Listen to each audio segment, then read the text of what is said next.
Hello, everyone. Let's see, do we have audio? I think we are good.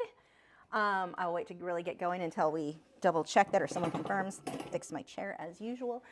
Okay, let's see, audio, everything's good.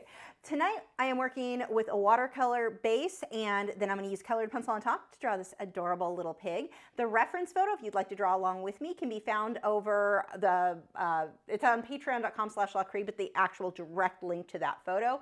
You don't have to be a Patreon member to get it. It's open for everybody. You can download that photo there. This photo comes from Pixabay, and I have edited it. That is always edited. Don't say that 10 times fast. It's, well, if you do record it, because it'll be funny. But anyway, I edited this quite a bit to remove the background. I want a white background, and I also cropped it. It was kind of a weird angle. I just wanted like a close-up, like he's looking through a window at you or through fence slats. So this little pig is going to be cropped quite a bit. Now, one thing, you can't really see my pencil lines that much. Let me see. You might be able to see on this one. I want to show you one thing that I did. Can you kind of see? Kind of. So my pencil lines, the design ends right here, but see how I left this little teeny gap? It's not a big gap. You can't see what I'm talking about, but you do need to know that there is a little bit of a gap there. And the reason for that is that when I mat this, I want to make sure that I don't have a little bit of the white showing under the mat. So that is, I'm just going to leave a little, I put the tape a little bit lower than what I wanted that to be, just to fill that in so there's no gap there. This one you can bid on if you are in the US. It is available over on my website, lachri.com. You don't need to log in if you're already logged in. If you've bid before, there's a good chance you're still logged in, so you don't need to go through the problem. That seems to cause some errors for some reason, because I am not a pro web designer. But anyway, you can bid on this. The starting bid is $70. It is a 5x7. It will be an overall 8x10, the mat. I'll show you the mat later. I'm going to show you how to mat your work when I'm done here. But this one will fit into an 8x10 frame, like any glass frame that you get anywhere, Target, Walmart, wherever you get a glass. Any frame, photo frame would work for this that's 8x10. But the artwork itself is 5x7. And let's see, if you have any questions, go ahead and leave those now. I will be answering those as after the lesson, the demonstration.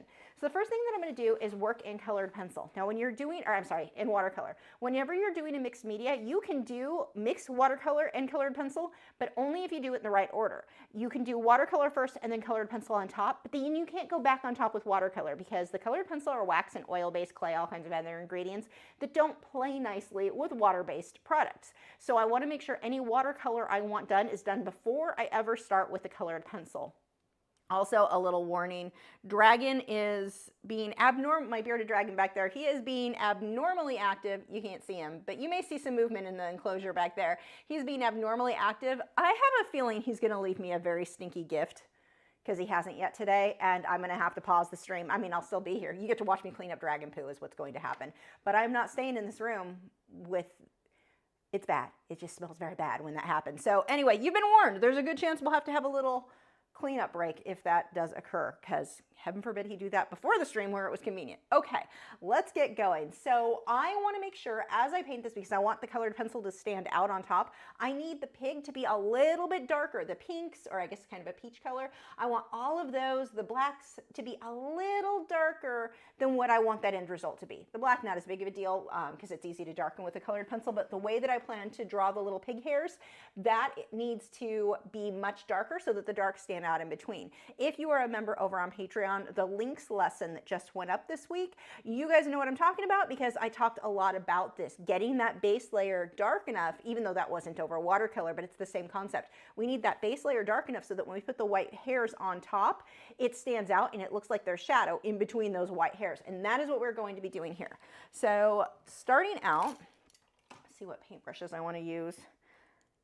This will work. This is actually just a Faber-Castell, the brush that came with my Faber-Castell Graphite Aquarelle, the water-soluble graphite pencils. Now with watercolor, I want to use distilled water, and I have them in these little mason jars. I have one that I rinse the brushes in and one that I mix my paint color with. That way my paint color stays more pure. Not that, honestly, it's not that big of a deal for this because I'm going to be going over it with so much colored pencil. And speaking of Patreon and the lessons there, they're much more advanced than what you get on my live streams. My live streams are quicker 1-hour projects. Those are like several weeks to get finished. So those, for as little as $6 a month, you get access to all of my long lessons. This last one was 5 hours long, a little over 5 hours. Those you get for $6 a month. There's over 400 in multiple mediums. So it's one of the best deals you can get for art lessons. Okay, so I need to mix a sort of pinkish color. I need like a peach pink. Now this, basically to get the peach, I'm not going to mix white, and that is something that you may be tempted to do. You're looking at that going, well, peach, so I need to mix white in with it. Not with watercolor. With watercolor in this case, I want to let the white of the paper be what creates that lighter peach color. So I'll mix my orange and pink together, but I'll mix a decent amount of water, and that makes it more translucent, letting the white paper lighten it versus a peach, like adding white. If I add white, it makes it more opaque. You get this more foggy look, which is not what I want. So let's go ahead and get back to this. So I'm going to use a little bit of water. And I've already got some of this peach color out there. What did I do with the cut?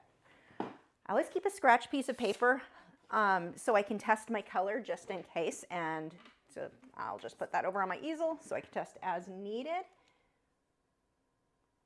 And I'm going to add a little bit of orange in with this, because I want that to be more peach than pink. So I'm just pulling a little bit. I'm mixing it right in here. That's probably pretty good. A little bit more pink. And then I'll throw some more water on that. And let's see how that goes. So I'm just going to start, let's see, this is a darker pink color, so let's start here, and I'll have to probably adjust the color on the camera after I get a little bit of color in here.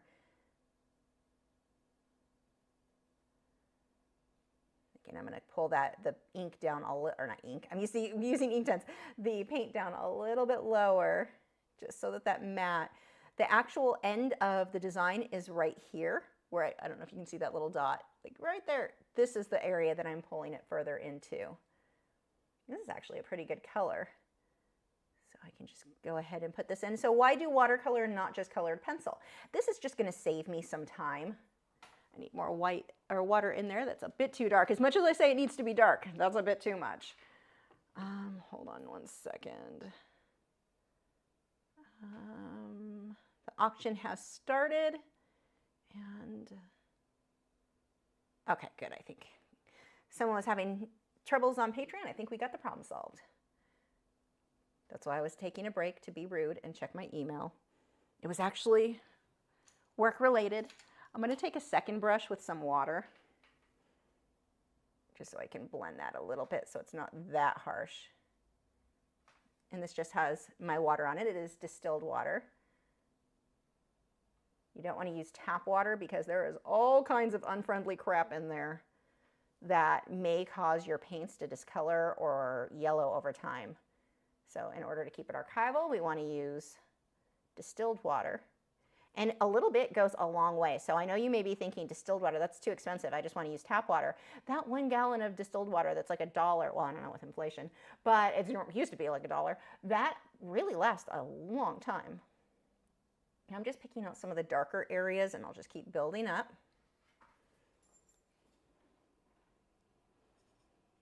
Don't do it, dragon. Oh, good. He's back on his basking spot, so I think we're safe. I don't think he's going to leave a stink bomb yet.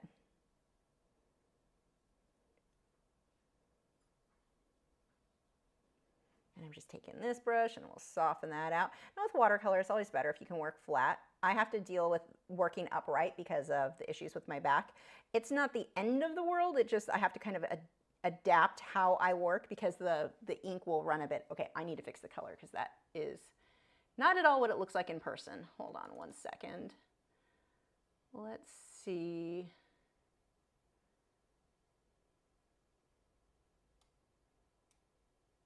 That is weird what that looks like on camera. I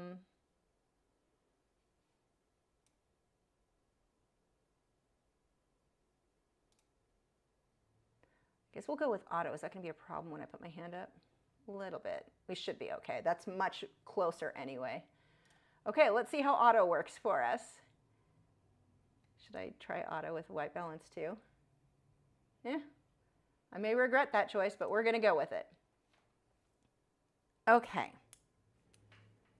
And this is going to be a bit harsh what I'm doing, real blotchy. I very much don't care because that is going to be fixed up with a colored pencil later. It's one of the things I love so much about this mixed media thing. I can be absolutely terrible with watercolor, and I am not a pro with watercolor, but I can be pretty terrible with it, and it is going to be fine because I can fix it all with a colored pencil later. Let's see, this comes up here. Oh, I missed part of his ear. Isn't even drawn out. Whoops, let's go about like that. Let's see, that's going to be a dark patch. Sorry, I'm having to freehand some of this in. I'm missing. Let's see, that's the bottom of that ear. Yeah, right about there. Which means this is going to be a little bit more with that peach.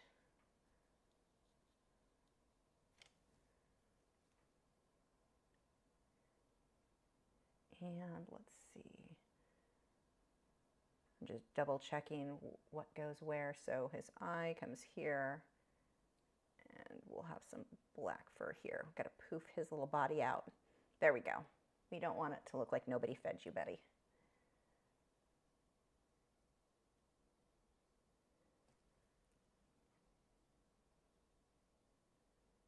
I'm going to pull a little bit more of a purpley magenta into this color as I get on the shadowed section side of his face. Not a lot, just a little bit. See what I mean? How it kind of runs like that. If I were working flat, I wouldn't be dealing with that so much, but my back gives me the finger if I try to look down very long while I work, so I'm safer upright like this. Some of this will have some grayish black fur, but that's fine. And I'm just softly blending that out. Anyway, I think I started this and then got distracted. Why watercolor first versus just colored pencil? I'm just saving a lot of time. If I were to fill in this entire base with colored pencil, it's going to take a really long time. But the watercolor is going to speed things along a lot, a lot, a lot.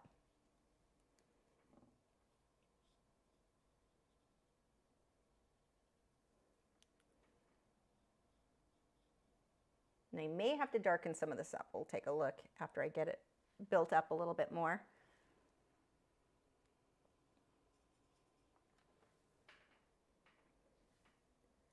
Actually, we need this to be a bit darker, so I'm going to pull some more, come back over here and mix some more of my peach color inside that ear, or pink, really. I think I'm going to need a little bit more magenta. That's too much. There we go. And some white, or water. I say white, but I mean water. Same effect though. Too pink. Needs more orange. There we go. That's a little bit closer to what I want. That is really dark though, so let's grab, actually I'm just going to grab, this is an acrylic brush for what I'm doing here to soften this out.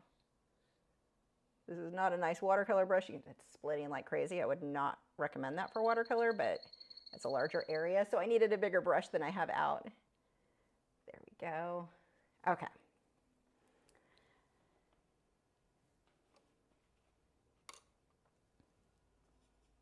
I need a lot more water. That color I can still keep using, it's just way too dark, so let's throw some more water in there. And let's see.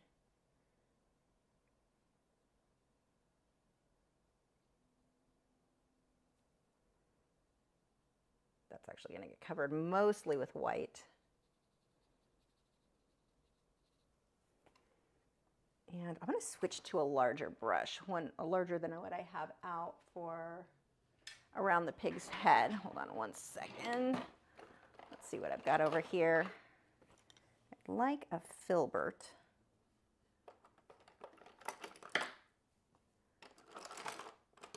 And all of the supplies that I'm using are listed in the video description, assuming I did my job, but that's kind of a big if.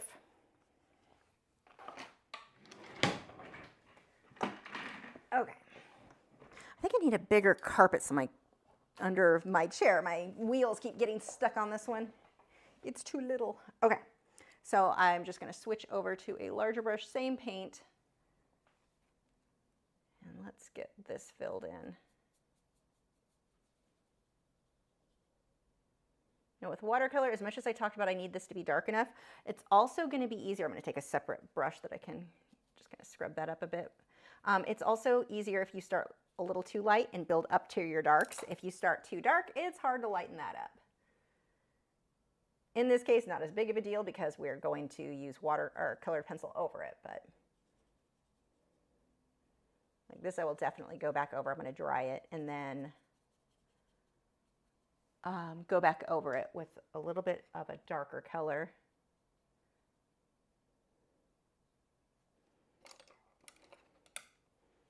And just a clean brush to smudge that out.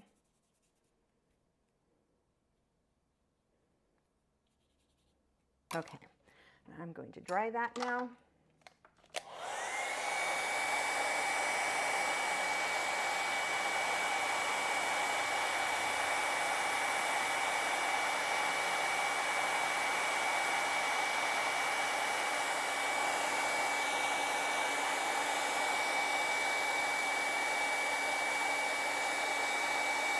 Oh, hold on, this froze. Oh no, it didn't. Weird. I lied, it didn't freeze. I'm just making crap up. Okay, I'm gonna go a bit darker on a lot of this. And then I'll come back through and start putting in the black, or kind of more of a gray. So we've got some orange, throwing some magenta. It doesn't really matter which one, honestly. I just want kind of a peach color.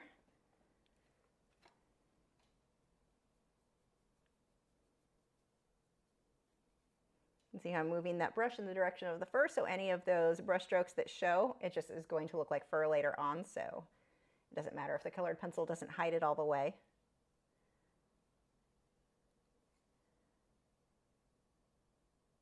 I'm going to do a little bit of ear fluff right on the outer edge.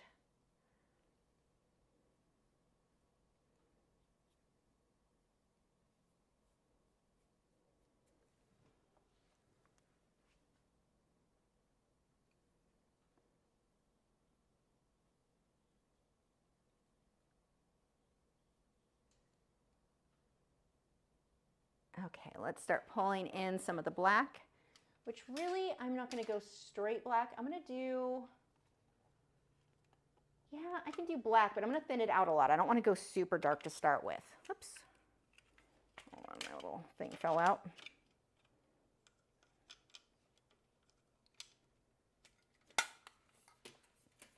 I'll rinse that brush.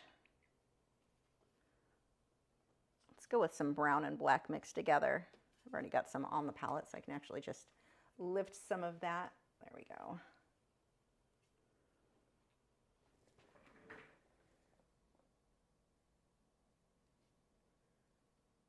And none of this needs to be perfect. If I was painting somebody's pet pig, then I want the markings exact. But on something like this, it's okay if you take some artistic liberties in where you put your lights and darks.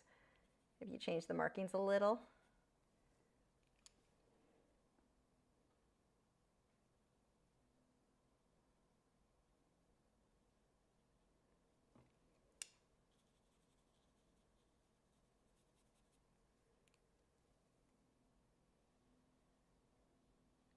I love his two different colored ears. I think that is so cute.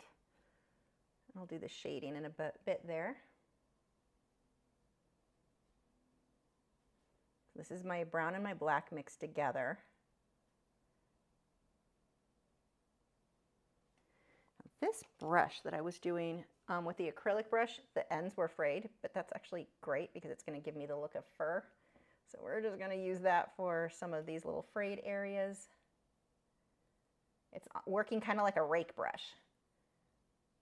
Sometimes bad brushes are amazing for different techniques.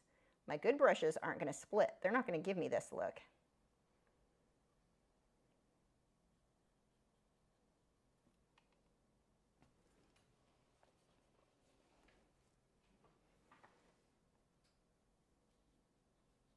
Oops, need some more water. Right now everything is very, very muted. I can very easily come back and darken it up, which I will.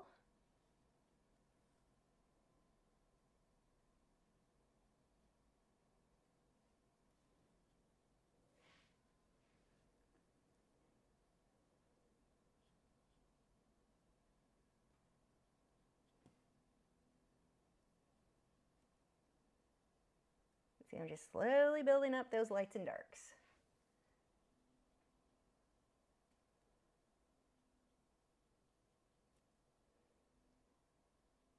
That's still that brush that's slightly, like it's a cheap one, so it frays, and it's giving me these great fluff marks.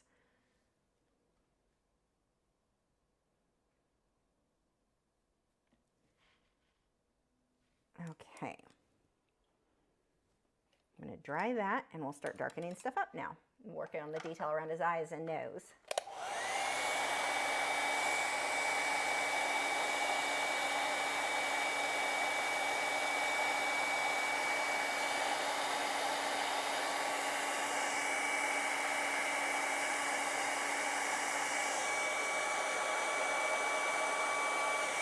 Now, one of the things, it's kind of tricky with watercolor, it likes to feel dry to the touch, but it's not really, and so if you went over it, it's more likely to lift in a way that is not attractive and not really the look you're going for. When that paper cools from the hairdryer, touch it. If it feels cold to the touch when it's like not hot from the hairdryer, then that paint is still wet. So you can have some weird results that way that are unpleasant. Okay. I'm going to keep using this really terrible brush. It's an acrylic painting brush. It's a tack on bristled filbert, but it's super cheap. It's a cheapy Amazon one, and it works great. I actually really like it. Only because, see how I'm getting little hairs in there? I don't need my darkest darks in this. I can do a lot of that with my colored pencil.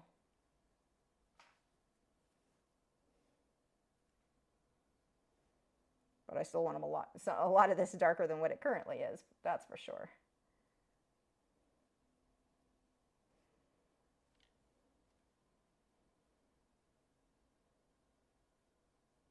I'm watching the direction of the fur on that reference photo.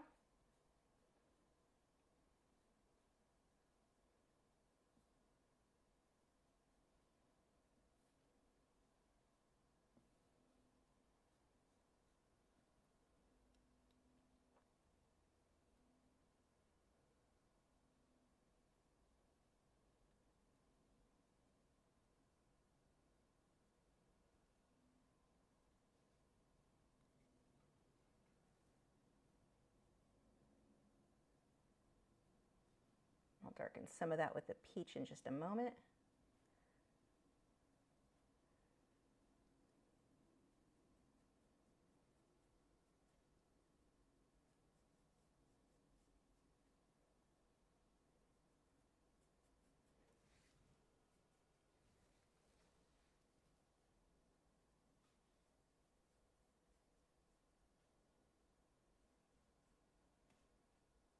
Okay, I'm going to switch to a smaller brush, a much more healthy brush. Oh.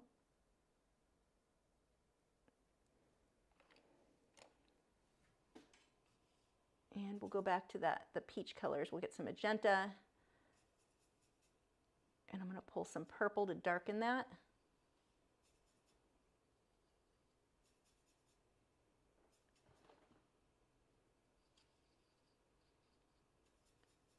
That's too magenta. Let's go with you. I'm just mixing a bunch of stuff. I'm making a muddy mess here. I just need that to be darker. I don't need like this perfect exact color. I just need dark. So one of the things that a lot of people have a hard time with is they are so worried about their color that they don't pay attention to what really matters, which are their values. All I really care about are my darks dark enough, my lights light enough. That's what's going to make the difference in my work, not having the perfect color. This isn't the perfect color I just did. It doesn't matter. I just needed it dark enough so my values are right. Let's darken that up a little bit. Take another brush with a little bit of water and blend that up. Don't overwork that though. With watercolor, it will start to lift if you keep reworking an area too much with blending. Oh, I see that. Nicole, 1 second. Let me get this where I can dry it with this color being that's on my brush. I'm just gonna throw a little bit of that in there. I want to say thank you, but I have to act completely not excited about that or the boys will jump up. I'm not quite ready for them just yet.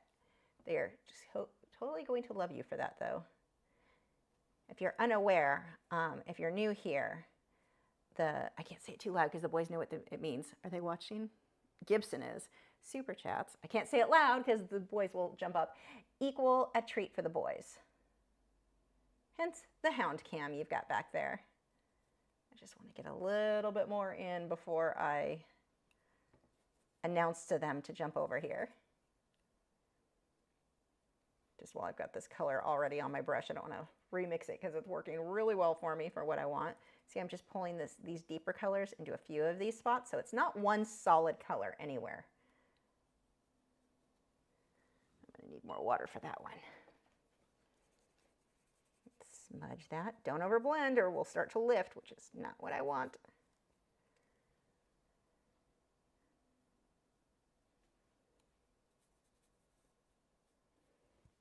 If you are new to painting, one of the things that a lot of people think, they think in terms of paint by number, put the right color in the right place. That is rarely going to give you a very attractive look. What we want is a layer, everything's just layered. Layer until it looks good. You're going to go through some really questionable looking layers in that process, like this one. Okay. A lot of that I'm going to do with the pencils. Let me rinse that. Okay, now I can announce. Thank you so much, Nicole. Do you boys want a super chat? Yeah. I'm smart. I put them in a container that's actually easier now to get to. It's actually a pickle jar. I like pickles. I eat the pickles, you get the jar. That seems fair, huh? There you go. Thank you so much. I'm going to get a green tea treat for that. Okay, boys, go lay down. Don't give me sad puppy eyes. Go lay down. Today, Gibson, are you serious right now? Slowest race dogs ever. That's why you failed out of racing school.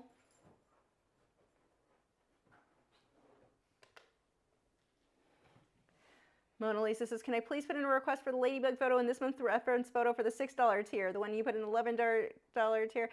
It's the $11 tier. Like, I have to have, the higher tiers have to have a bonus reward. Like, they got extra because they are on a higher tier. I can't, yeah, I mean, you can switch tiers if you want to get that photo, but that wouldn't be fair to the people who pay. So if you're on Patreon, again, see, I ramble about stuff you don't even know what I'm talking about. On Patreon, one of the rewards is you get reference photos. For the $6 tier, you get 5 photos. For the $10 or $11 and up, you get an additional 5, so 10 total. So there's obviously different photos for that. So she's asking for, she wants the $11 tier without paying for the $11 tier. So I can't, that's not fair to the, like, part of me wants to give everything to everyone, and the other side of me is like, but it's not fair to the other people.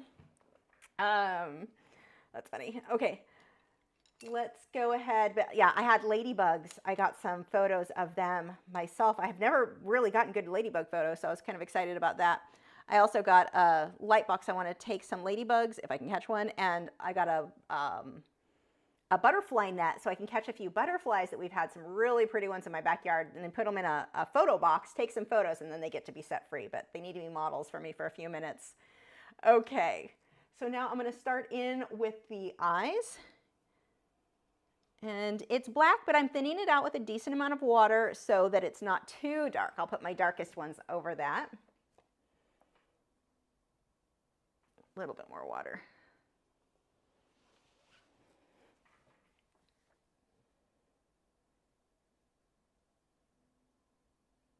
And I'm not worried about the bright highlight. If I paint over it right now, it's not a big deal. I can fix that with colored pencil later.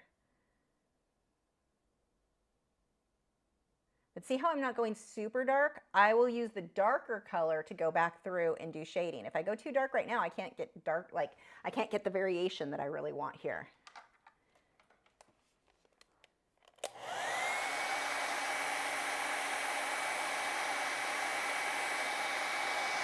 Mona Lisa says, because sometimes you put photos of the same animal in both tiers, just different poses. Maybe in the future, if I get new photos of ladybugs, I can put it in that one. But weirdly enough, the photos I took of the ladybugs, the majority of them were not very in focus. Like they're hard to photograph that little, and it was windy, and so everything's moving. There was some challenges. It was like holding the camera with one hand, holding the branch so it wasn't moving to get the photo.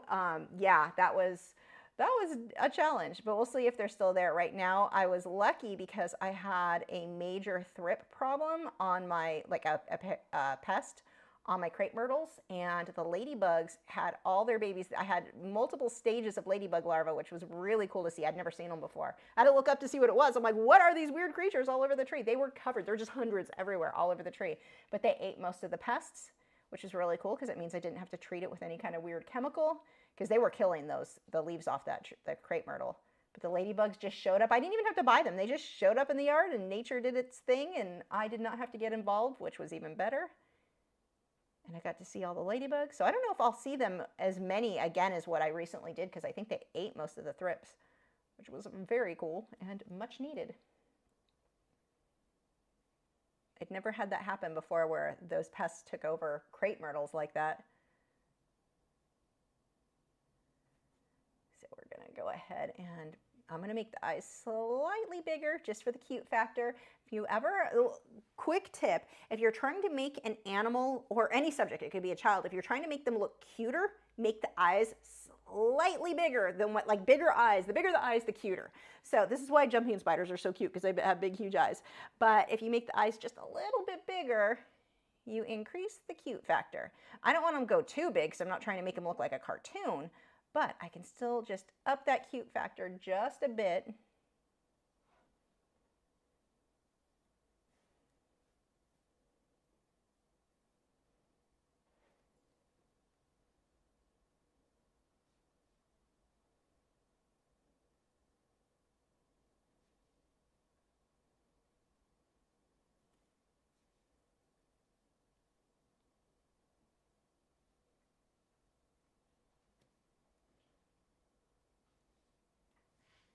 Okay.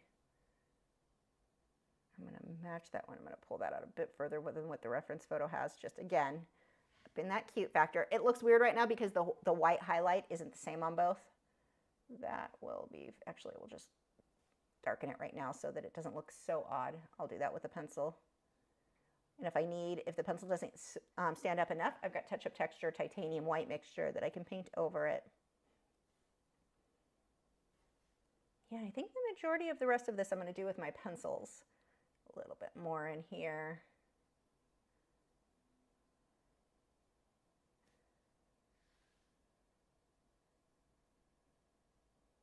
He's got big darker circles under his eyes like I do. I understand, buddy. People have been telling me I looked sickly since I was 4. Oh, just use concealer. It doesn't really work when it's actual bags. I thank my grandfather for that lovely genetic trait. Oh, I have baby pig eyes then. If I look at it, see, if someone would have told me that when I was younger, it wouldn't have bothered me as much. You don't look tired, you look like a baby pig. Way better. I don't see how that could be taken out of context.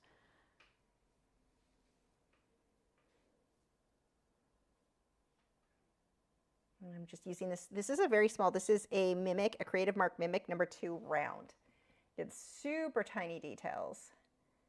Again, I can do a lot of this with a pencil too later, but we're just blocking a little bit of this in now.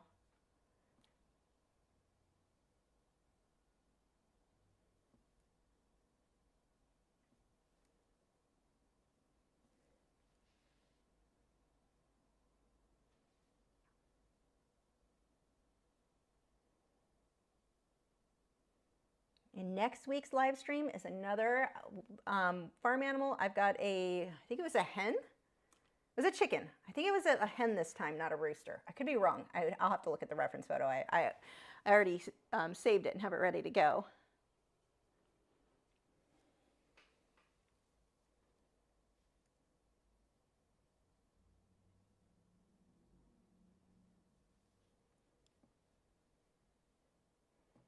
Now, the reason you guys are asking, somebody asked about noticing women having big eyes looking younger, and men do too. The reason for that is we think of that as a baby type feature. Our eyes are the same size like through our life. They don't start out proportional, I guess, as to what they will be when we're adults. So they're always bigger.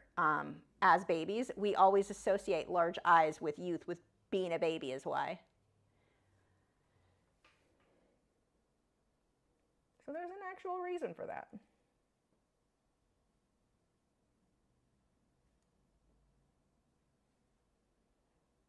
And it's certainly true with animals too.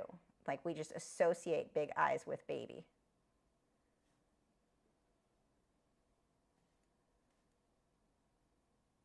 Okay, and I think the rest of this I'm going to do with my pencils.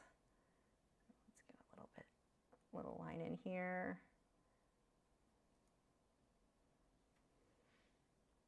Okay, I think I'm good.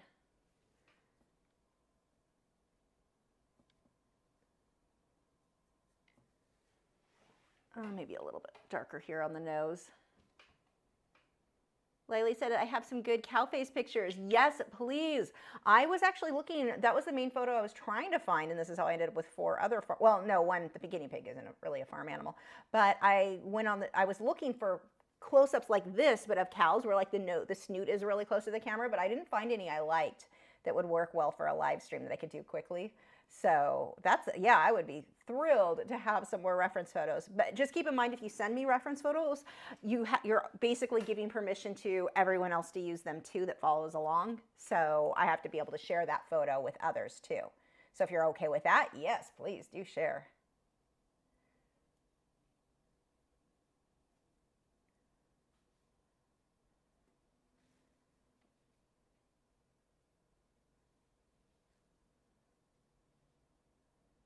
My dad somehow senses I'm on a live stream and thinks that this is the time to keep sending me random reels on Instagram.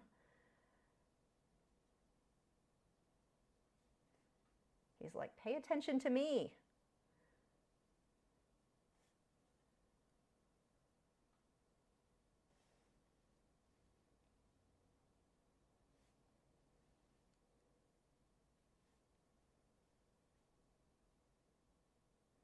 Actually, my mom's probably watching right now and just yelled at him to knock it off because she didn't know he was in the other room sending me random reels on Instagram while I was live streaming. I bet that just happened. In between trying to get his puppy to calm down. They got a Weimaraner puppy a few months back. He's a wild one.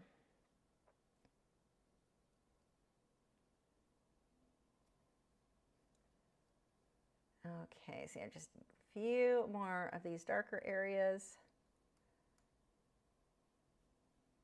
He's already really cute. I'm excited with how this guy's gonna look because, once I start with the colored pencil, which I think I'm gonna do right now.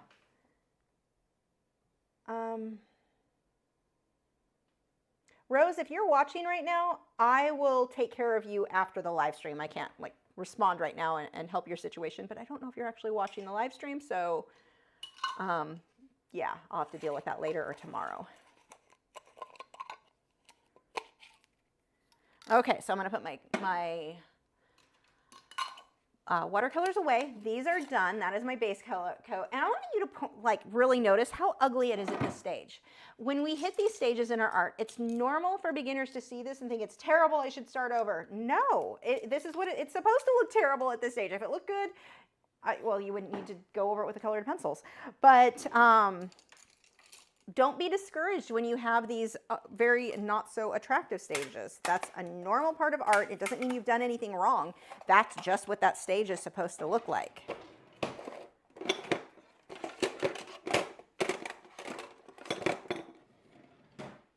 Okay, let's rearrange a few more things. Get my tablet out of the way.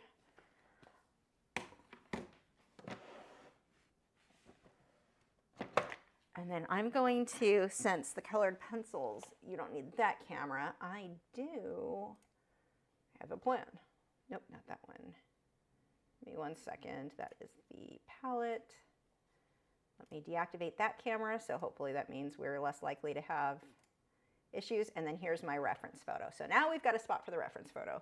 Again, though, you can, and here's the thing with the reference photo. I inevitably will have someone always complain, get rid of the dogs on the camera and put the reference photo on the screen to follow along with.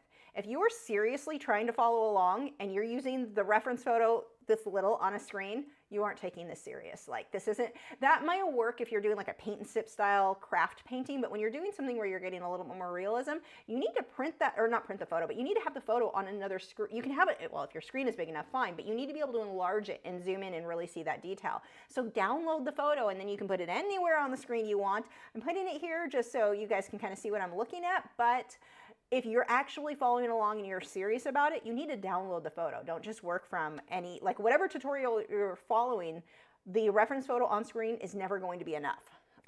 Okay. And let's see. So let me dry this, make sure it's completely dry.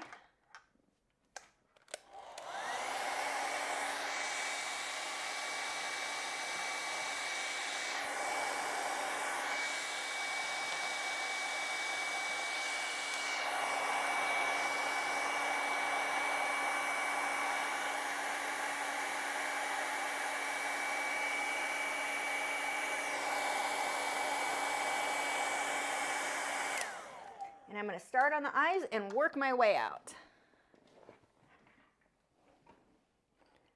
I am going to sharpen. Actually, I think the blade on the sharpener is about done. Did okay here. So I'm going to be using a combination I've got right now. The only reason I'm choosing these pencils is I already had them out because of the Lynx colored pencil piece I just did. So I'm using a combination of my Derwent Lightfast and my Polychromos. And I'm going to start by using this blue. This is mid ultramarine blue that in the Lynx video I kept calling light ultramarine blue. I'm going to use that for some of the highlights on the eye. Not the brightest highlight, that'll be white. We've got a little bit of the reflections. If you look at that photo closely, because you should have the larger version, not what you're seeing on screen, it'll just look black, but there's a little bit of a grayish tone there. I'm using blue instead of gray.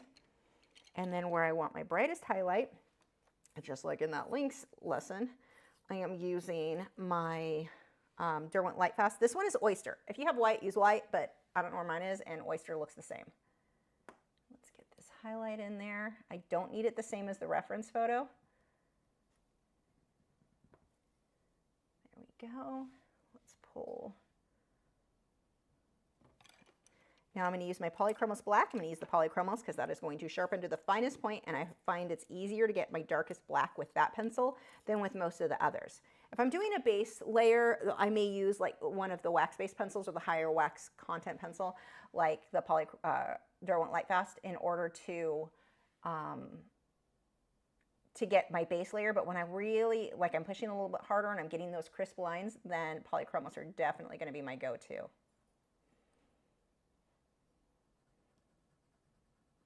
I'm pushing a lot harder where I want it to be really dark. Just make sure before you start pushing hard with your pencils that you know that is pretty much the last layer you plan to do. Because the harder you push, the more you flatten the tooth of the paper, and it makes it so that additional layers really are not going to stick. Now I can start refining the lighting around his eyes. Let's see, this needs to come down a bit. I wanted that to be a bit bigger.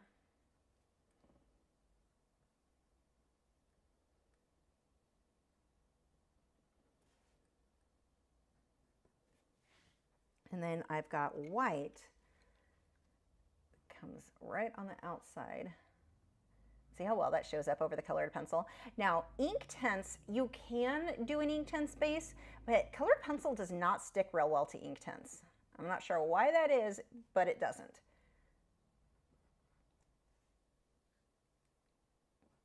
But with watercolor, it sticks beautifully. Like, it really shows up nicely.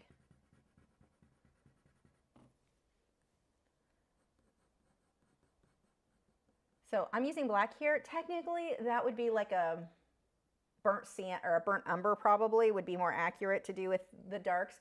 I'm going darker on mine for the darker areas. Like my darkest darks, I'm going darker than what that reference photo has. If you need to use odorless mineral spirits to blend out, like I will here, you can do that over watercolor. It will not negatively affect the watercolor. It doesn't cause the watercolor to reactivate like water would.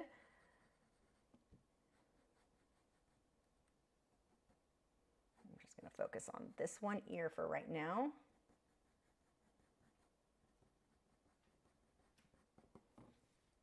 Oh, and we have another, look already, look at how much better he looks with just a few pencil strokes. This is what I mean, you go through these ugly stages. We've got another super chat. Oh, said the word. This is from Patty. Thank you so much, Patty. Oh, snort. Oops, wrong camera. There we go. Back up. They can't see your faces. Back up. Gibson, you're so good. He actually took a step back. Gibson understands what, I am telling you, he used to be a human man and he pissed off a witch and she turned him into a dog, and that is what Gibson is. Gibson definitely, you didn't start out a dog, did you? He understands way too much.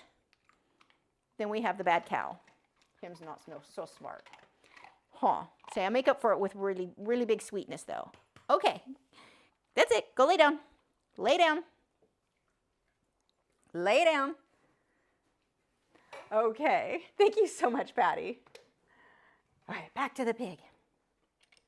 So let's see, we've got, I'm gonna switch, where did that, I should have it out somewhere. Where is my burnt umber that I have lost? Oh, here it is. Pull a little bit of brown around some of the black. I'll probably go into caput mortem between those two. Actually, before I use OMS, I'm going to go ahead and do a little bit on this section too, so I can blend both sections out at the same time. Put some of the darker areas in. And see, we've got so many values. It's not about the right color. I'm just grabbing the colors based on these are the pencils I happen to have out from the previous project. Which, if you go over to my Instagram, I don't even think I have that linked. Hold on, let me download it. I keep mentioning this link, so let me show you what I'm talking about. If you're not on my email newsletter, you should be. You can see it there. But let me just download this a little bit further. Save. And save, and let me pull that up and you can see it. Image.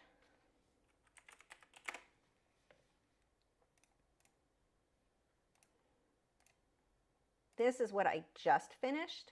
So when I keep mentioning the links, this is that project. So it's an airbrush background with a colored pencil links. So you can follow along with that now. That is ready to go. But the colors that I'm using are pretty much the same that I used in the links, even though the pig is obviously completely a different color. It's just based on my values. Are my lights light enough, my darks dark enough? I don't need the perfect pink. I just need my darks dark enough. That's what I care about. Also, we have from Kristen, oh, here. Do you boys want another super chat? Like, they're already getting up. Cheaters, you're supposed to wait till I say the word.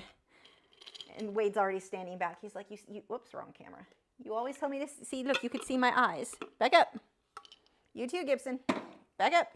Back. Good. There you go. Thank you so much. Oh, that's tasty, huh? You are drooling all over my floor. And that is why I got washable carpets. Go lay down. They aren't the good ones. They're the cheap, like cheap $20, $25 ones on Amazon. I couldn't afford the expensive ruggables. Have you seen the price of those, by the way? Holy crap. Also, okay, lay down. We got one more, but you've got to lay down first because those are the rules. If I don't make them lay down in between when I give them one, they'll sit and wait thinking, well, you gave me two last time, so they have to lay down in between. Okay, one more super chat. You want another super chat? This is from Oriole Beagle. Thank you so much. Okay. Back up. You're so, that dog, did you just see him back up with just, I didn't teach him that. He just knows what you said. Like, I mean, sometimes I push him back while I say back up, but he learns it so easy. Back up. Good boy. Yeah, Kirsten said, all hardwood floors are a blessing. I topped that. I went with, because I would have trashed them with the water spillages from my tanks and stuff. Tile. They're hard. They're a hardwood look tile or whatever. They're wonderful. Go lay down. Thank you so much, Oriole Beagle. Thank you, everyone, for the super chats. Lay down. All the way. I have a pig to draw. Down. Oh my gosh, you're a race dog. You're supposed to be faster than this. Okay, on to the pig. So let's see. I have a warm gray that I'm going to use for the transition for some of the softer fur into the black, and that is with the polychromos. That is working out perfect. White would be a bit too much. I'm going to pull a little bit of blue into some of this too. And then we'll get Caput Mortem around it. So I'm going to do blue for the highlight there. A little bit in here before we fade into the black.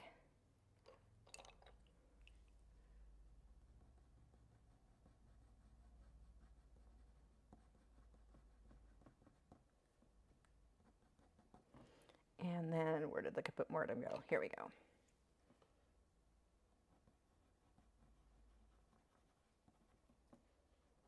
I'm going to lay that right over the black and the brown, and I will blend those out with OMS so I get a nice soft transition so it's not all grainy and gritty looking. So I've got my little container of Mona Lisa odorless mineral spirits and a brush, and I'm just going to lightly blend that out. And you can see it doesn't affect the watercolor underneath, stays put. And this will lighten up as it dries. It gets dark when it's wet, but once it dries, it'll lighten up. Oops, and this section. You don't have to blend everything out. It was just that mine I had put on I used a light hand, so it was kind of grainy and gritty. So that will soften it out. And it is not nearly as dark as what it looks like on camera right now. That will certainly lighten up. Okay.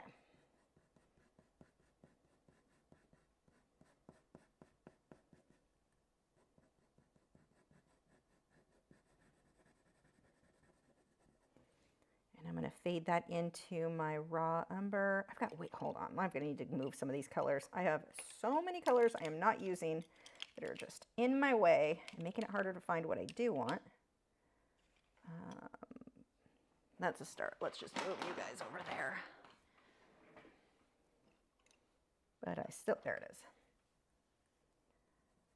So I'm going to switch over to the raw umber. And let that fade down into the black, and I'll blend that with OMS as well to smooth it out a bit.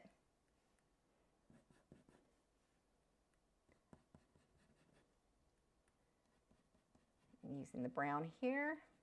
I keep saying raw umber. I said that throughout the entire Links video too. It's burnt umber. I don't even know if I have raw umber. Probably, but it's not the color I want. See, I don't even have to dip this in OMS. What little is left on the brush is perfectly fine for what I'm doing, and it just smooths that out. So we're going to leave that to dry. And coming up here, we're going to fade into that raw umber. Burnt umber, oh my God.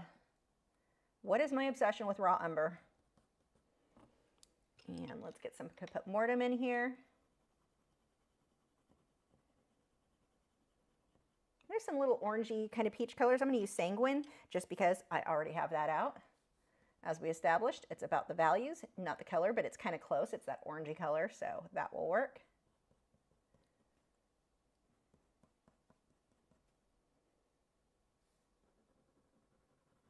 If you are somebody who is completely focused on picking the right color, your work is going to kind of suck until you get over that because you're focusing on something that just doesn't matter. I'm going to go back to Sanguine here. If I need an orangey tone, pick an orangey tone. Is it the perfect orange? Who cares? What matters is it dark enough or light enough. That is what is going to make a difference in your work being good or not.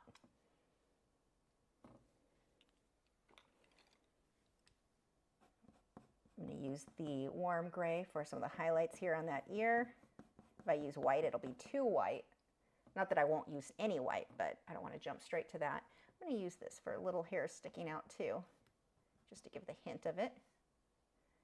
And I'm pushing a little bit harder here so that they really show up and stay nice and clean. You can't really see it on the camera, but they're there. Okay, I'm going to use my Derwent Drawing Chinese White for anywhere where I need to cover a little bit more coverage.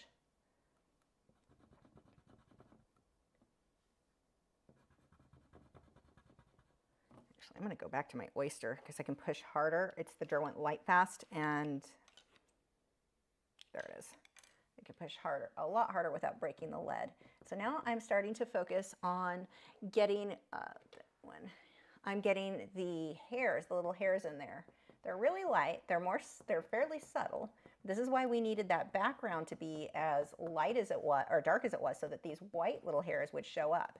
Let me start sweeping back this way. Now I'm going to use some touch-up texture titanium white mixture for anywhere that I want a little bit more white. You don't have to use that if you don't have that product. It's fine, but it is going to just make my end result a little bit better. And being that I'm selling this, that matters. I'm pushing pretty hard to get this white to show up. Let's pull some of the shadows now.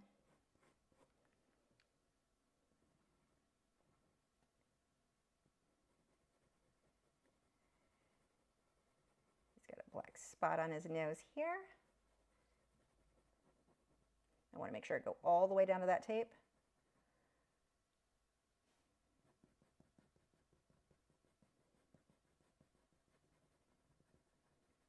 I'm just looking at where my lights and darks are. If I've got a highlight, I'm going to switch over to my blue, that light blue. I don't want to just use gray because gray on an animal, on a shiny spot, it actually just makes them look older. Same thing with people. If somebody has really dark hair and they have a highlight, in the photo, it may be white, but it's going to end up looking just like they have gray hair. Switch over to blues and purples for those highlights. A light blue, but still blue.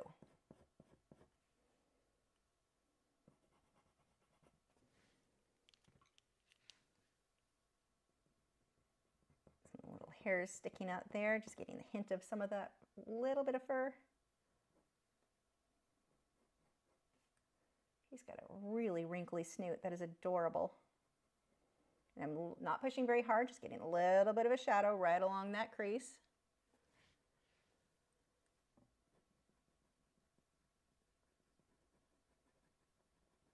I'm going to darken this up a bit.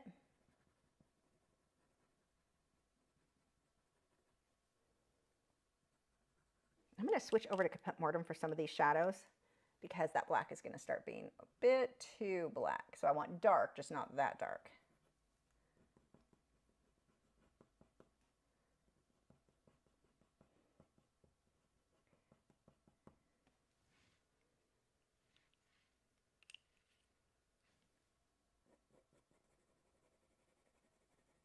Again, not pushing very hard here, just a lighter.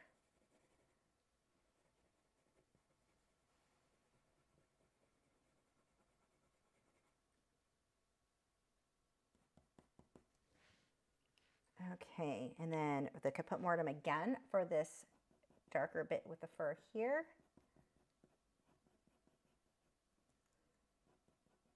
Watching the direction that fur goes. It keeps changing direction, so make sure you're watching that.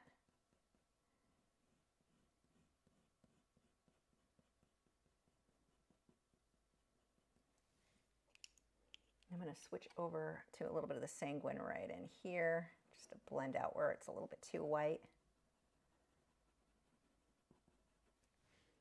And I'm going to use my OMS. I need to clean that brush. It has a little too much black on it, so let me, whoops, I'm going to spill all my pencils. We'll do that first. I'm going to rinse that brush with OMS to get the black off, and I'll just rub that on the paper towel until there's no black left. OMS is a brush cleaner, so I don't need to switch, but that way when I blend over the light areas, I'm not just creating a muddy mess. Not that that would be terrible on this project, but something to watch for if you don't want a muddy mess when you've been using your darker colors like this. That gives me this beautiful soft base.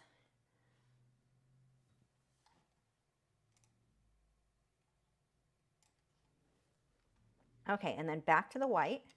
While that dries, I'm going to work up here on getting, actually, where's my glassine? Now I need to rest my hand on part of the work, so let's just put that up here. This is a piece of glassine. It is an acid-free, pH-neutral paper that nothing will stick to it, so I can rest my hand on it. It keeps the oils from my skin off the artwork. Yeah, that white is not showing up as much as I was hoping it would. Weird. If I would have gone darker, it would have shown up a lot more, which sounds backwards, but there's not enough contrast. That's why you can't really see it that well. So I'll come back through with darker bits in between this, and that will fix it.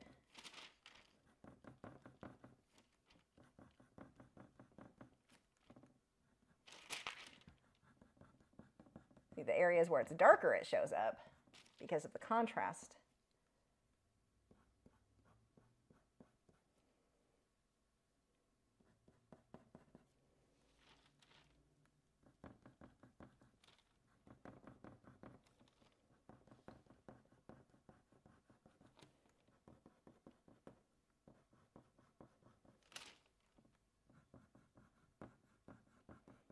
Again, watching the direction of that fur. Constantly look at that reference photo because the direction will keep on changing.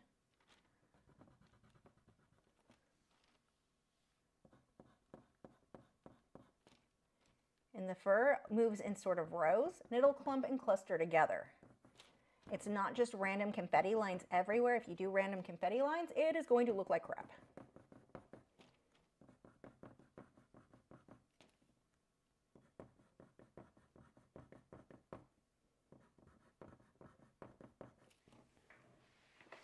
Okay, my hand is starting to hurt from pushing so hard, so I don't burnish that much.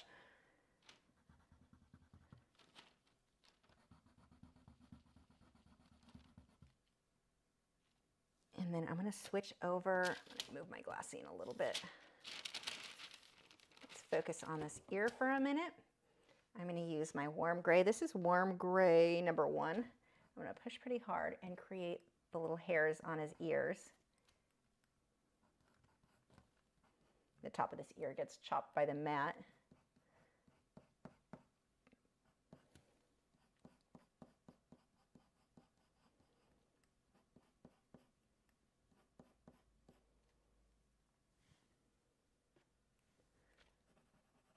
We've got a lighter area in there. I'll just do a little shading there with that pencil. Do a little bit up here. I'm going to switch over to white. There are a few hairs overlapping that ear there. And again, that gets chopped, so you're not going to see a bunch of that. Now with the black, I want to pull some of these little hairs over the pink.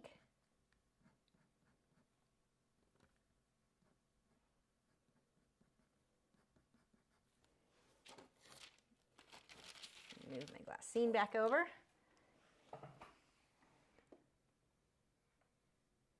Fly Me to the Moon said you could put the golden airbrush white paint over it, couldn't you? No, because it's colored pencil, so absolutely, definitely could not.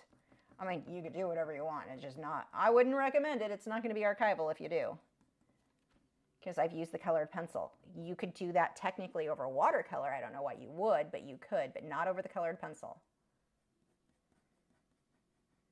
The only white over colored pencil that I would recommend is Touch Up Texture Titanium White Mixture from Brush and Pencil. Blick carries it. I linked it on you can get it from Brush and Pencil or from Dick Blick. I put the link to it on the links video.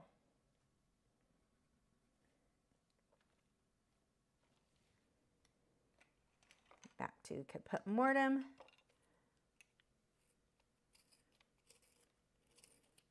Oops, I'm going to break it because my razor blade is dull. Hold on, let me see if I can get that out. There we go.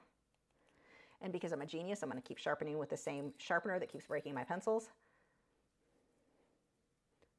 Genius, crazy lazy. You could go either way on that one. Which is funny because there's actually a sharpener right next to me that would probably work better, but whatever.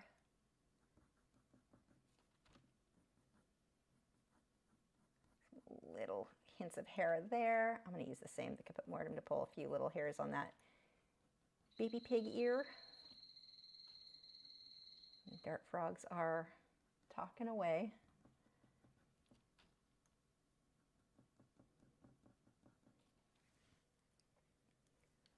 Now I'm going to use the Caput Mortem. I'm not pushing super hard, but in between some of the white fur that I already did. So this is important. I am not inventing new lines. I'm not just continuously putting random new lines on top of what's already there. I'm going, the white lines that I put, I'm going in between those to make this look darker. Like you're looking in, creating more of a shadow in between. That is very important. If you just keep layering more lines and more lines, you're creating detail for the sake of detail and it will look terrible. We're trying not to make it look terrible. So I'm looking in between the white lines that are there and just darkening some of those up. Not all of it. Don't fight with the work that you've already done. Work with it.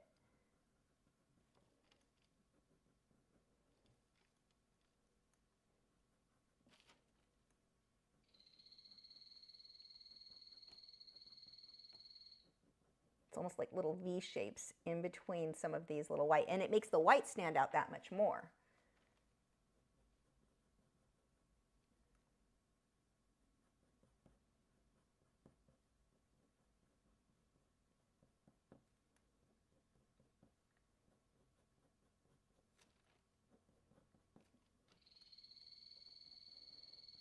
They like their new habitat a lot.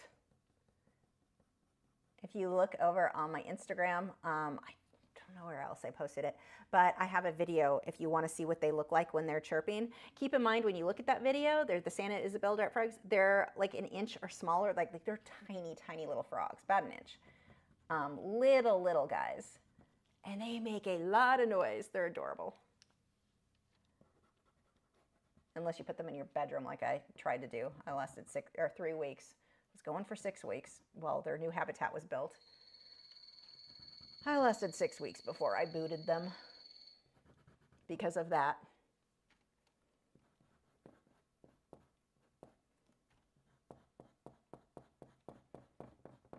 Pushing really hard where I want that white to show up.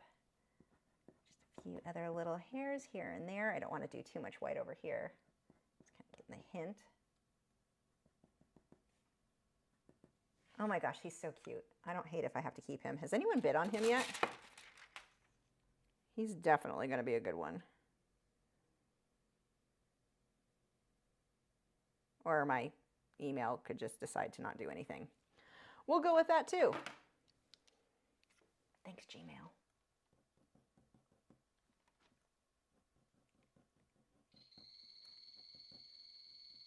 If you look on the photo, we've got right around this area, we want a little bit darker. Or not so much that it's darker, it's just that it's more condensed, or like more of the dark hairs are packed in there. And we've got an area here, same thing, it's a little bit darker. I'm going to pull my sanguine into some of these, so it's not just caput mortem. Just get some variation in there. Warm that up a bit.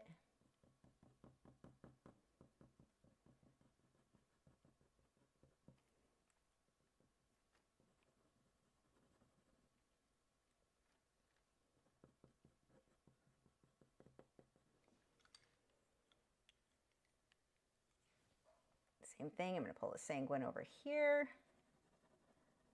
And then I'm going to blend that with OMS. I'm just going to go over that with what's already on the brush. And let's take the blue, get a little bit more with the hairs. Seriously, guys, how are you getting louder?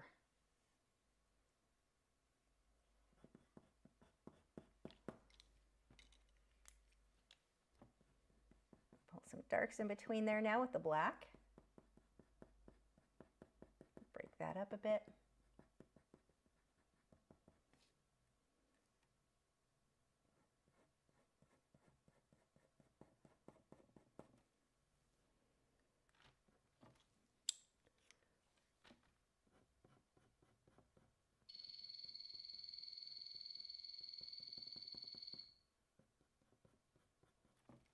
Now, for some of these white areas, we've got, actually, before I do that, let me darken this up first.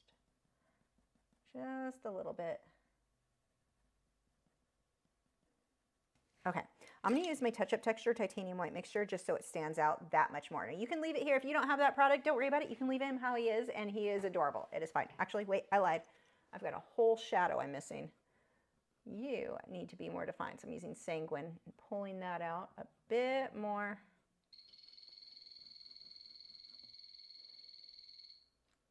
Stop yelling at me. I fixed it. You know, you're quite opinionated for tiny, tiny little frogs.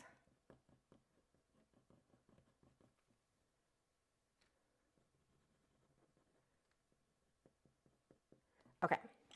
So touch-up texture titanium white mixture. It's a 2-part mixture that I'm going to use, and I need a new water bottle cap because this one is not currently clean. Actually, I could probably scrape some of this out. Hold on. Can I be lazy? I can. Oh, maybe. Let me just scrape this crap out. Sorry if that sounds terrible on the microphone. Should have washed this out last time I used it, and I didn't, because as we've established, lazy. So I'm just going to take this little water bottle cap, and it's two parts that I use. One is the brush and pencil, colored pencil titanium white. One is the colored pencil touch-up texture. So this is a liquid, and see how it's got like a white film at the bottom? I need to shake that up until there's no more white film at the bottom. That's how you know you've shaken it up enough. There shouldn't be any. And this I just used a couple days ago, so it didn't need very much. Sometimes it takes a few minutes to really shake that up. I'm going to use, where is my paintbrush? Hold on, I'm missing a very important part. And I have no idea where I put it. I found it, I think. Is that it? Is it you? No, I don't think so. You seem like you're too big. Oh yeah, you're definitely too big. Hold on. It's over here somewhere. Oh, it's in my hand. It was right in front of me. Okay. So what I'm going to do is, it comes in this little thing like that. I'm just going to dump some of the touch-up texture into this. That is way too much. Dump some back out. So this, how much I put in there, is probably too much for what I want to do. You don't want to mix a ton because it starts to dry really quickly, and I don't want to waste it. I mean, it lasts a fair amount of time, but as long as you're not wasting it. And now I'm going to take the stuff that I mixed up already, and we're just going to dump a little bit of that in there. It might be too much, might not be enough. I don't know. Let's find out. And I'm going to stir it with my brush. So this is a liner brush, so long handle there, long bristles. And I'm just going to stir this together. And I want it to be about the consistency that I would acrylic paint. Like, you know the cheap apple barrel paints? If you use that and add a bit of water to it so you can use a liner brush well with it, that would be what I'm doing here. You know, you may be tempted, if you've used acrylic paints before, to think, well, if it starts to dry, I'll just add some water, because that's what we do with acrylics. If you do that with this, it is no longer archival. You just wasted your money. You could have just used white acrylic paint, which is also not archival, to go on top of colored pencil. You can add a little bit more liquid if you need to, if it starts to dry. Let's get it zoomed in a little bit more. So now I can come through anywhere where I want a little bit of brighter highlights. And if I decide that I don't like something that I did, I can go right on top with colored pencil later, so it's no big deal. But my white will show up a lot more. I'm just going to reload that a bit, and when I reload it, I'm just going to scrape that a little bit onto there.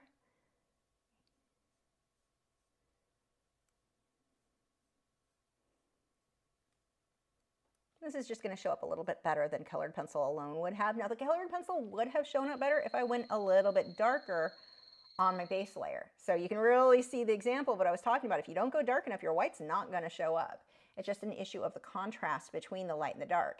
In my case, the pencil shows up. It's just not as high contrast as I would like. And so I'm just going to put straight white over it, painting right on top of it.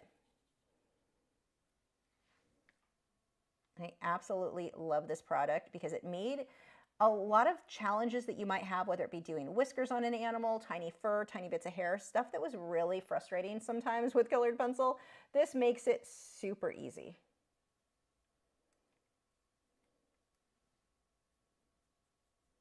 And then if it's too white, I let it dry and I can go right on top with colored pencil. It'll stick really well. Because of the touch-up texture being mixed in with it, the touch-up texture basically adds additional texture back to the paper. So the fact that it's just mixed with the white, you're still getting the touch-up texture. You're still going to have it have enough texture for the pencil to stick to.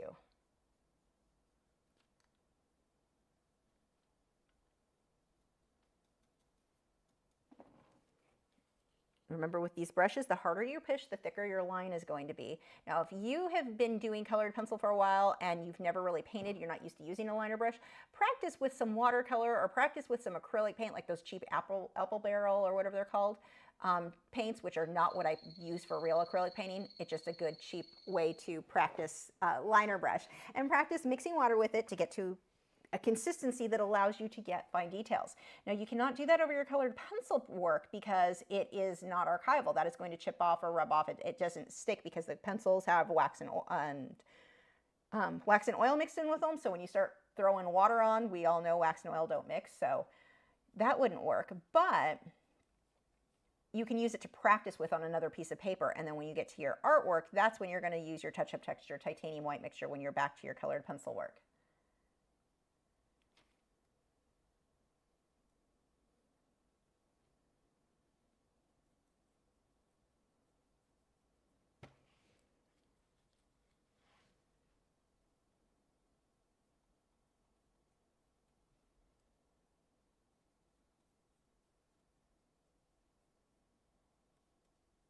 Now, originally we had always said when using this product, not just to let it air dry, don't use the hair dryer because we weren't sure if that was going to affect, like make it chip off or cause issues with it.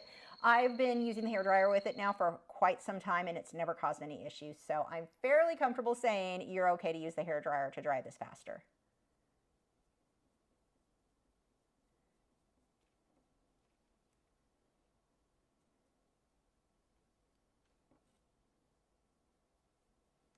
And I'm not making a bunch of new lines. I'm basically going over where I want highlights over the white that's already there. Okay, this guy is adorable. I am really liking him.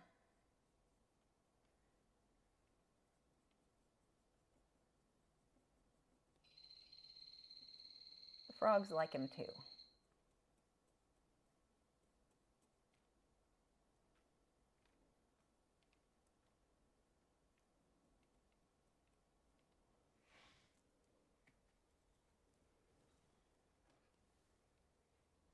So I'm just focusing on what needs to be a little bit brighter. And I can come back through and throw a few more darks in as needed.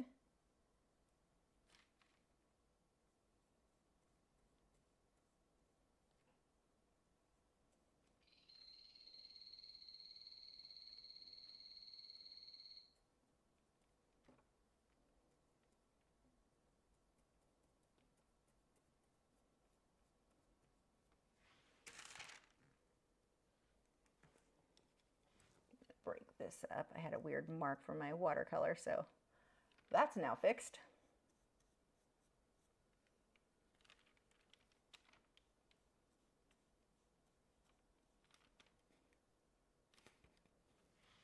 Okay, do I want any more of this?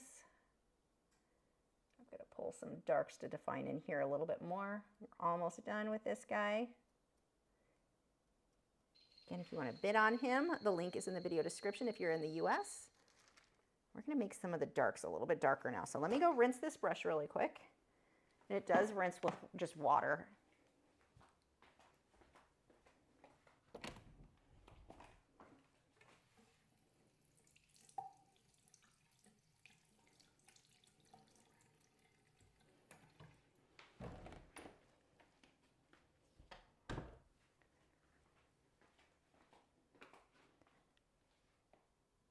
Okay, so I'm going to use the hairdryer on it to dry that a bit more.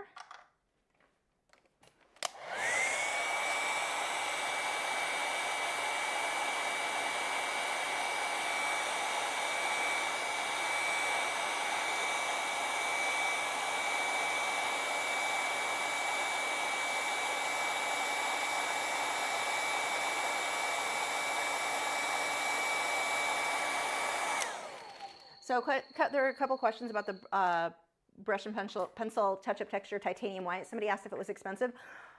I don't remember, but God, what was it? I bought mine years ago. So this is my point with that. It lasts forever. Like I have not had to replace any of it. And I've been using it since what, 2016-ish? Was it before that? I don't know, a long time. And I've not needed, now I did buy a couple. It's not like I'm using the same single one, but they last a long time, but you want to be careful and you want to mix small amounts. That's wherever the bottle cap went. Why I mix a tiny amount in that little container, a little bit goes a very long way. And if I was working on a big project, I would still mix it in small batches and then mix a new batch if that one started to dry. That way if you're careful with it, it lasts a really, really long time. As far as using having it replace, let's see, the bleed proof white does not go on top of it. So what is it? I have it right here. The Dr. P.H. Martin's bleed proof white. This is not for going on top of colored pencil. This is great on top of watercolor or Inktense, but not on top of watercolor because this is not going to be archival. We're back to, yeah, it'll look good for a while, but over the years that's going to start to smudge or flake off. It's not meant to go on top of a wax or oil-based product. And that's a problem that a lot of YouTube videos show you use gel pens, use this, use that. None of those are archival. I mean, it's fine if you're working in a sketchbook, who cares? But if you're selling your artwork, you don't want that falling apart on the person who spent hundreds or thousands of dollars, depending on what you're charging for your art. So I want to stick with stuff that is archival. The brush and pencil touch-up texture titanium white was made for this. It was, the testing that goes into all of these. And that's one of the things, I talked about that a bit last week, where there's a product that was being sold on Etsy by a lady who was making like out of her garage or something. I don't know if she's still selling it. I'm sure she's a nice lady.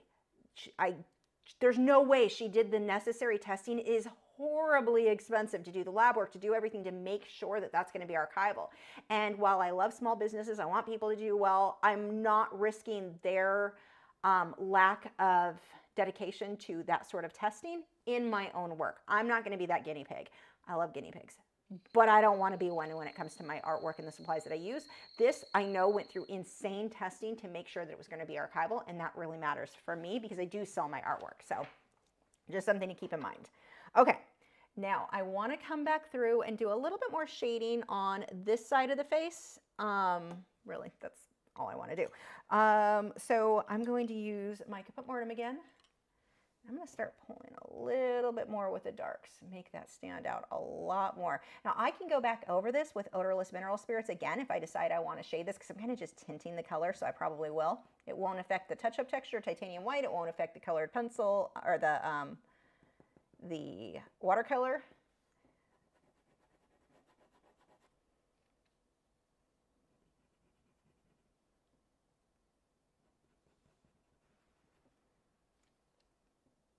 I'm just doing a little bit of touch-ups on the values here, making those darks a little bit darker.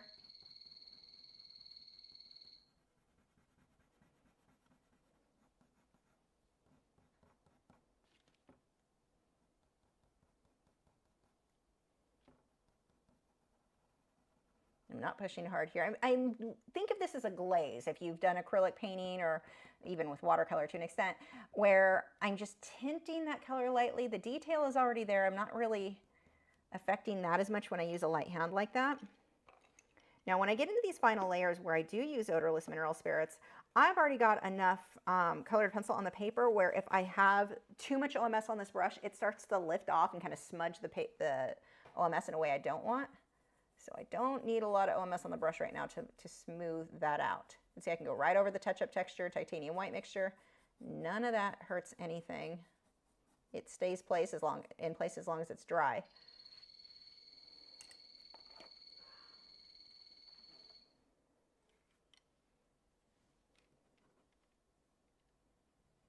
Actually, I'm going to switch to Caput Mortuum for that, not the Sanguine. A little too orange for what I wanted there. I'm going to do the same thing, just lightly. I'm just kind of going in circles there, just tinting that color.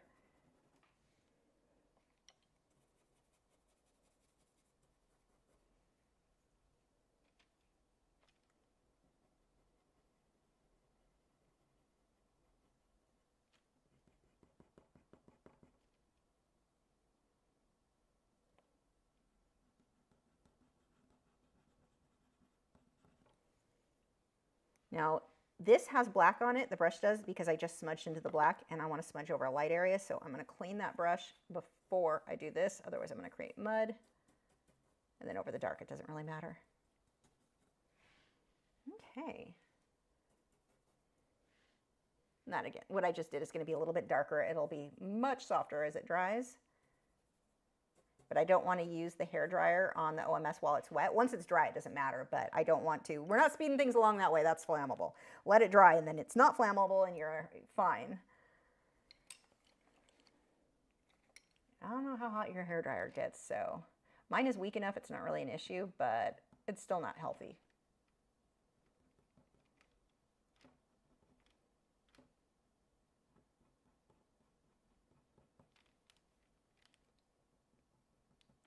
few little details in there. Not a lot.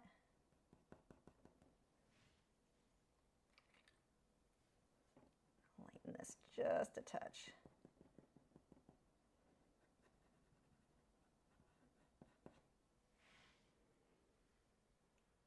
There we go. I think he is done.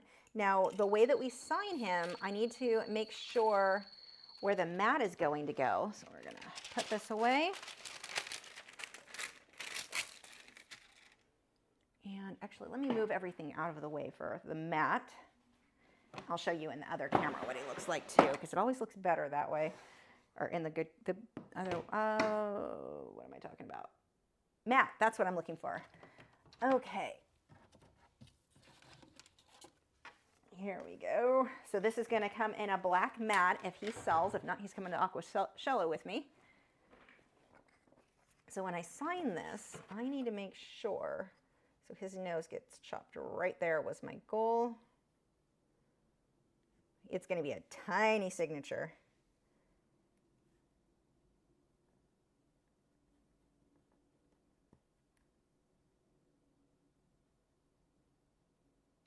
That is not a big space. There we go. Oh, he's so cute. Okay, let me show you in this one what he looks like. And then I'll show you how to mat these.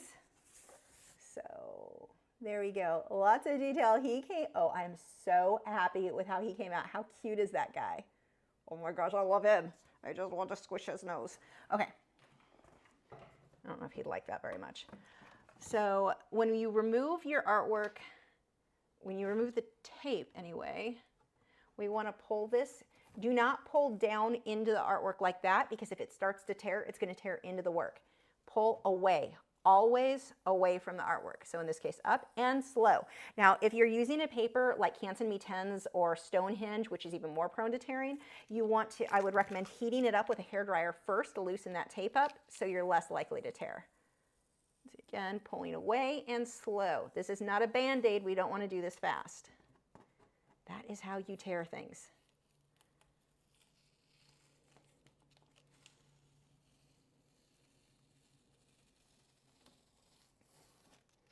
Remember, we did the nose a little bit further than we wanted it to be so that when it got chopped off by the mat a little bit, none of the white showed through. Okay, now we are going to take that. Actually, let me rearrange a few things over here so I don't mess up that artwork. Do not want the condensation from my tea cup to get on this. Let me just dry this. Make sure it's all clean and there's no pan pastels all over it. It's pretty clean. Okay, so we're going to need to switch cameras. Hold on. Whoops. Let me fix this camera.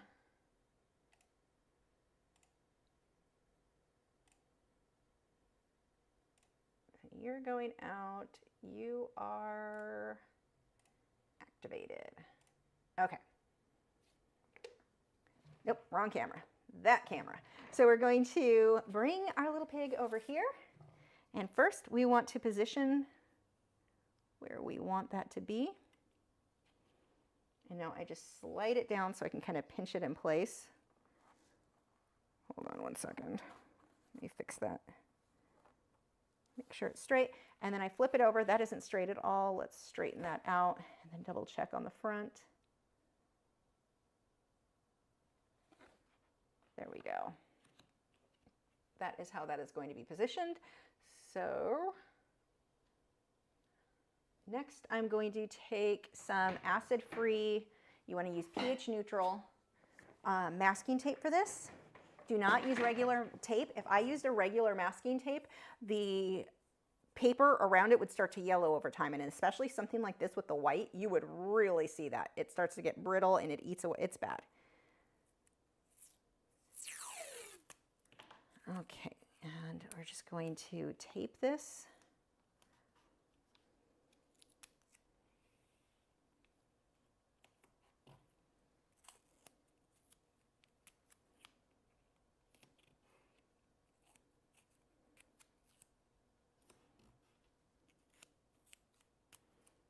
I'm just going to put a little bit more so it's not gappy.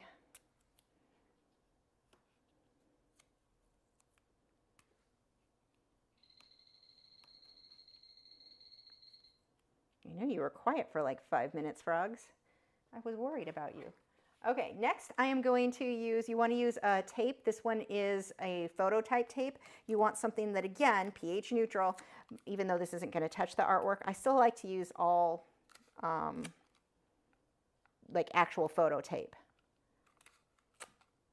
And it's just double-sided, so I'm going to stick that all over the back.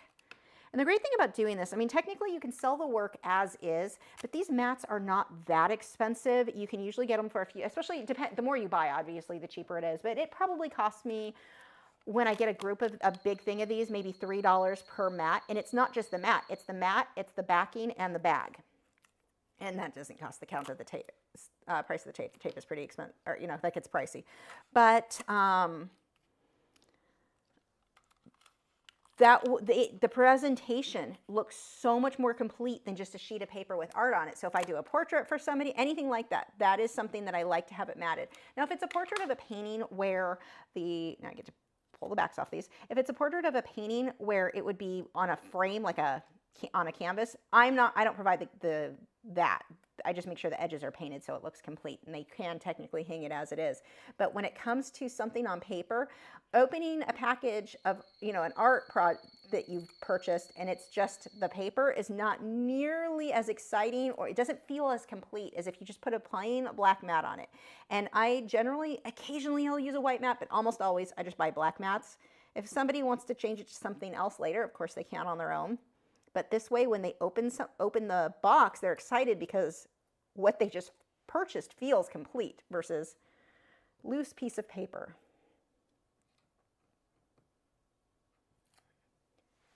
Okay.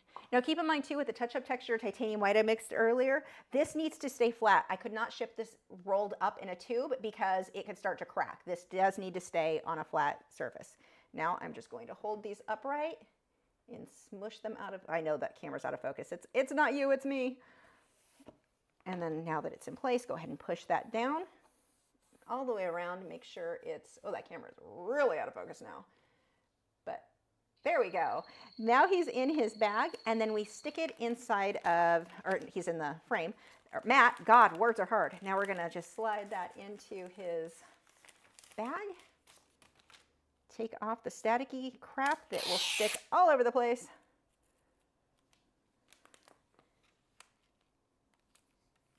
And there you go. So now he is all finished. And look how much more complete that looks. I mean, it's a finished piece. They just need to pop in an 8x10 frame versus giving somebody a piece of paper. Most people don't really understand where to buy a mat, how to mat things. So like the average buyer wouldn't. You would as an artist, but the average buyer wouldn't. So this way, what they get, it just feels so much nicer, and it only costs you a few dollars if you get a pack of them.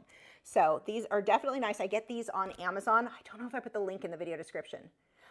I think it was on last week's description. I think I forgot to for this week, but there we go. That is, how cute is he? I love him so friggin' much. That is adorable. I'll have to pull him back out of that bag to get photos of. I'm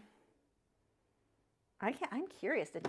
Let me see something really quick, and then I will be answering questions. So bring those on in. If you've got any art questions, we'll spend the next half hour going over that. I just want to see really quick since my email. Yeah, no bids. You guys can get him for, I'm not upset if he doesn't sell though, I'm not gonna lie, because I will sell him for probably, I would take him to Aquashella and probably put him up for $200, $250.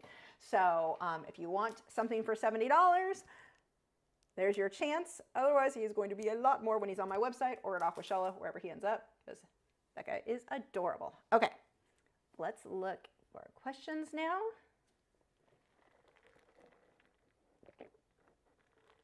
Fly Me with the Moon wants the other box of art to look at. If we run out of questions, yes. Remind me, if I sit here looking at it, you know, we're staring at each other blankly. Absolutely. Okay. I don't have questions yet. Let's see. Is that the only way they came in? I don't go from server to server on Discord very good. Okay, let me scroll up. Were there no questions? Maybe there weren't. I don't know. Oh no, we do. Okay, I'm just gonna scroll to the top.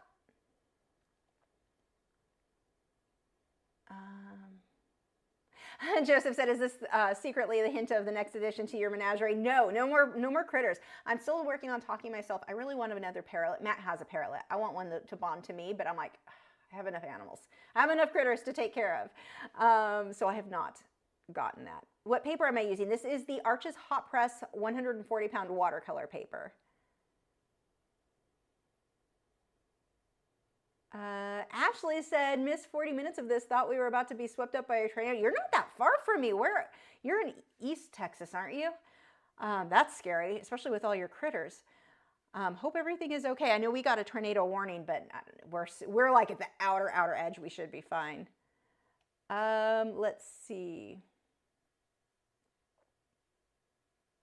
Given that you're typing here, I'm assuming you're okay, Ashley, which yay, because that is free. I like to paint tornadoes. There's something beautiful, but also horribly, horribly terrifying about them to me. Like, I like when they're out in a field, not near homes or people. That is pretty to me, but yeah, they're scary. Let's see. Says the person who comes from earthquake land. Oh, here we go. Nick. Oh, Pig just got his first bid, so Pig is definitely, I don't get to keep the pig. Let's see. One way or another, Pig, you got a home that is not with me, which is a little bit sad because you're really freaking cute. Okay, we've got Dreama Lamb said, started watercolor some months back, from oils for years and acrylic for about 6 months. Loving watercolor, using watercolor pencils for drawing before watercolor paint. Glad I got the live. Yay! I love watercolor pencils. That's what kind of got me started with them again too, or working with watercolor. Well, really what started was Inktense, because I always was like, I'm terrible at watercolor, I'm not interested. Well, then I started using Inktense. I love, love, love painting with Inktense. And then I got watercolor pencils, tried those, loved those, decided, okay, I'm gonna go all in. I got the watercolors and now I love them. I love them mostly for mixed media. I love doing a base layer with those and then colored pencil on top is my favorite way to work with them. But yeah, huge fan. Do I use liquid watercolors? I mean, they started as a liquid. I'm not good enough at watercolor to understand what that question is. I mean, they came in a tube and I created, so I'll show you what they start with. Maybe this will answer your question because I clearly don't understand myself.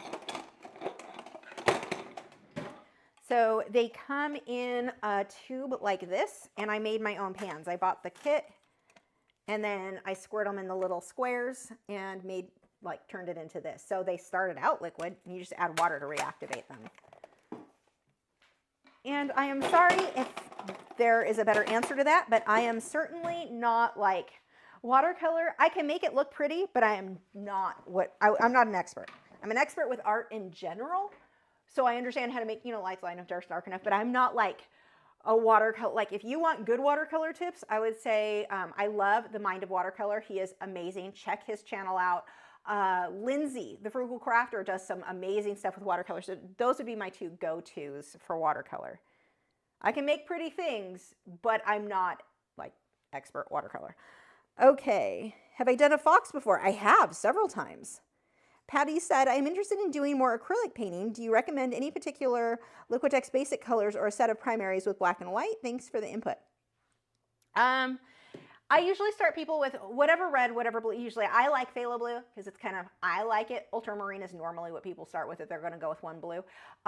So a blue, a red, a yellow, at least that. Like cadmium yellow medium hue is a good yellow to go with. Get those. I don't like mixing my own purple. If you've got the right red and the right blue, yeah, you can mix your own purple, but then other colors don't make, it's a whole thing. I usually just buy dioxazine purple because I use purple so much in my own artwork that it makes sense to go ahead and buy a tube of purple. So I get dioxazine purple or deep violet. I like both of those colors a lot. Black and brown. I don't buy brown anymore actually because the brown paint goes bad really fast. I usually get red oxide and mix that with my black to get brown. And then you've also got red oxide, which is awesome. Those are kind of my go-to base to start with colors for everybody. And that's actually That gives you a whole lot. You can get a green. If you get green, I use Hooker's green and phthalo green a lot. Those are my two kind of go-to greens. One or the other is fine. Most people, I think, like Hooker's green better because it's a little bit more neutral, whereas phthalo green is a blue-green. And they do have those sets where it's like a random red, green, yellow, or red, blue. I think it has black, white, red, blue, and yellow. And honestly, that is enough to get started. Let's see. Fly Me to the Moon said, so nothing can go over colored pencil. Touch-up texture, titanium white mixture can. Oil pastels probably could. That's about it. That's all I can think of. Yep. Yes. And the matte in frame. So if we've got more questions, go ahead and bring those in. I'm going to grab, since we've actually got some time, let's see what other artwork I have in my boxes over here. We can do show and tell in between questions. Oh, and I've got, let me grab that actually. It'll probably be easier. I've got an art book. This is older stuff. I think it's this one. Oh, it's heavy. It must have stuff in it. Wait, is this mine or is this? Bye. Oof. All right, you guys falling out. Okay, let's see. What do I have? I don't know what I did with this. I don't know if this is even mine. There's no signature. It could have been mine. It's terrible, whatever it was. What was I doing? Or did a friend do it? I could see a friend. I've had friends come paint in the past. They could have done that. I don't know whose that is. It could be mine. I don't know what it's from. Oh, apparently I was going to paint that and I never did. This is somebody else's. I genuinely don't know where that butterfly came from because that is not how... Was I like half doing things and throwing stuff, or was I playing with a weird medium? I don't know. I don't know what that is. Okay, so this was my last Prismacolor piece, besides when I was doing comparison videos. This is colored pencil, obviously Prismacolor, and it was the last one that I did. So the story behind this, Alan Woollett, if you're not following him, you should. He is amazing with colored pencil. And maybe it's easier to pull these out. Move, chair, you're stuck on the carpet again. He did a flamingo, and it was so amazing about the same time that I was working on this one. And I remember like, that is what I want mine to look like. But Prismacolors, they're so waxy and they kept breaking, and I hated nonstop dealing with them breaking. Most of these aren't light fast. Well, like half of them aren't. Like there were just I had so many complaints about it. So I contacted Alan. I was like, hi, you don't know who I am, but I would like my work to look good like yours. So there's the last Prismacolor flamingo. And I was like, what are you using? I need to know the paper and the pencil. So he said Faber-Castell Polychromos, and at the time Fabriano, I think he still uses Fabriano Artistico, the extra white hot press 140-pound watercolor paper, which I loved at the time. They have changed it. I don't like it now. It's what I did on the Lynx recently, well, the 300-pound. But yeah, that one, it was my last, like, I am done with Prismacolors. And my next flamingo that I did with the Polychromos, and I think I used Caran d'Ache Luminance on that too. It was exactly what I was trying to do. Actually, I can save. Let me show you. I think I can save it. Can I save it? I don't know. Where's my website? If you go to my website, there's a flamingo in colored, this one. Can I save this? Save image as. Oh, it did. Okay, I can show you. This was the one that I did right after with, I think this is Caran d'Ache Luminance and Polychromos. It's been a while. But you'll see the difference, what I mean. And it's not like, oh, I just got better. It wasn't that at all. It was, I had better tools, and I could now achieve what I was trying to achieve that I was not able to do. So that versus... And I like the design idea on this one. I like the damask background. Like, there are things I like about it, but I was trying to get a little level of detail. I just couldn't because, so that versus that. You can really see the difference that I'm talking about. Look at the difference in the feathers. And it's more detail in person. That's actually kind of a small image blown up, so you don't see as much detail. But I just couldn't get that level of detail with the the techniques I was using was not giving me what I wanted with the polychrome or with the Prismacolor. So anyway, that was my very last Prismacolor, like before I switched over to polychromos and everything else.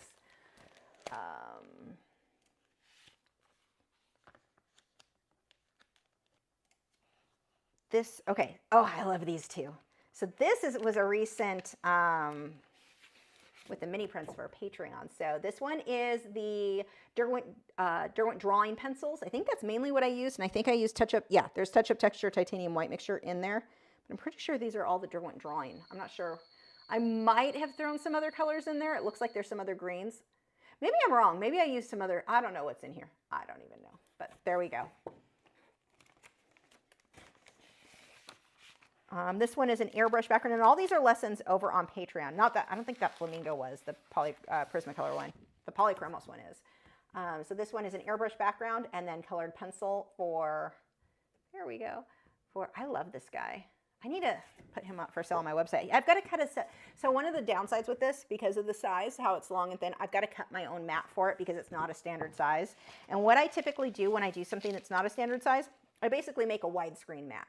So the outer edge fits a standard size frame so that the buyer doesn't have to spend an arm and a leg to get it framed, but the inside is a custom fit to the artwork.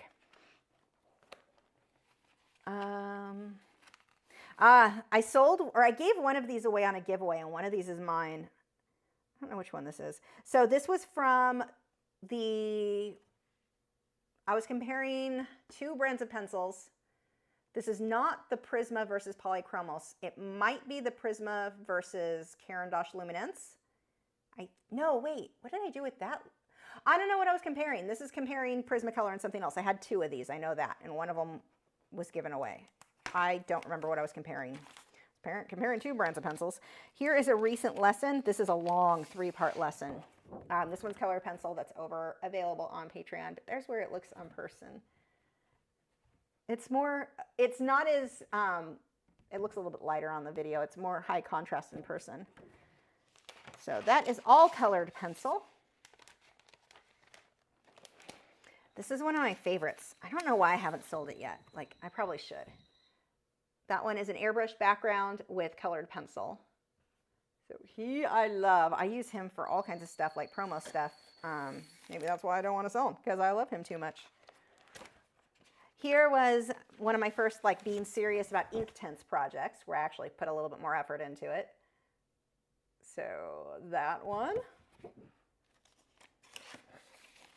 This one is water-soluble graphite with just a touch of ink. I should put him in. Oh, I need to frame this. I'm trying to do these black and white things in my own bedroom because my wall's a dark teal. No one's surprised. But how this would look so good in there. I forgot I had this. I'm really glad we looked through this because this is going to look amazing in my room. He's not going to be for sale. Stop pushing buttons, Lisa. I need a better way to do this. What are you doing? Oh, you're going to bed, Dragon? Stop pushing buttons. I'm afraid I'm going to, like, stop the stream because I'm pushing a button on accident with this folder thing. Okay, next we have, this is all colored pencil.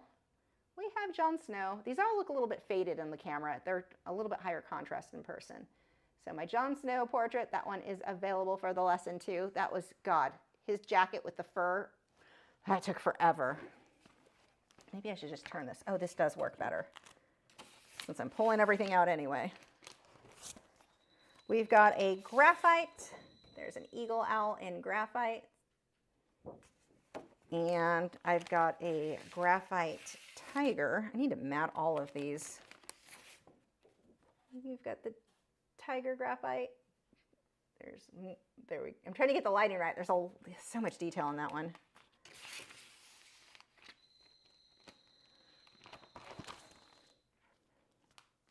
This was cool. Art in the Atrium. The Frisco City Hall had their big art thing, and I got to be on the cover of the brochure. This was from 2015. This was one, remember the guy, I told you the guy who was so mean to me and so mean to my father-in-law that bought some art? This was one of the ones I think he had bought that one. I'm pretty sure he was one who bought that one. This is how I really got started with Inktense. Story time. I was doing a review of the the Derwent Color Soft pencils. Spoiler alert, they're crap. They're so horrible. So this was the project that I did. This part was done with polychromos, so not this over here because I couldn't get that level of detail with the Color Soft, but the Color Soft doesn't blend right. Like the bokeh look just doesn't. I mean, it's kind of soft. It looks better on camera than it does in person, that's for certain. But it was terrible, and I bashed them so bad in the review because I absolutely hated them. And I get an email from Derwent saying, hey, we saw you didn't like our product. I'm like, oh, they're going to ask me to take the video down because that was pretty harsh, or harsh for me. And but we saw that you were interested in Inktense. We'd love to send you some Inktense. What? Why are you being nice to me? But they sent me my first tin of Inktense and the blocks and the pencils. And that's kind of how that relationship with Derwent got started. They have different people working there now, so I don't have a contact there anymore. But yeah, really, at the time, the people who were there were really cool. We've got an airbrush background with a bird and colored pencil. Seriously, I need to put these on my website. That's from 2000. I don't know what that is. Is that an 8, a 3, a 5? I don't know. I can't read my writing. Again, all of these are lessons over on Patreon, so you have access to all these. Airbrush background with the colored pencil horse. And all of these where I'm saying it's an airbrush background, you can do that with colored pencil. You don't need an airbrush to follow along because I have other videos showing you how to do that background without the airbrush. The airbrush just saves a lot of time. Inktense. I wanted to show that you could get just as much detail with Inktense as you can other mediums because most people at the time when I started using them were doing like, that's car not thunder, they were doing like really messy, like abstract-y or cartoons. They weren't doing like serious art with it, and I wanted to show you could do photorealism with it, so that was that one.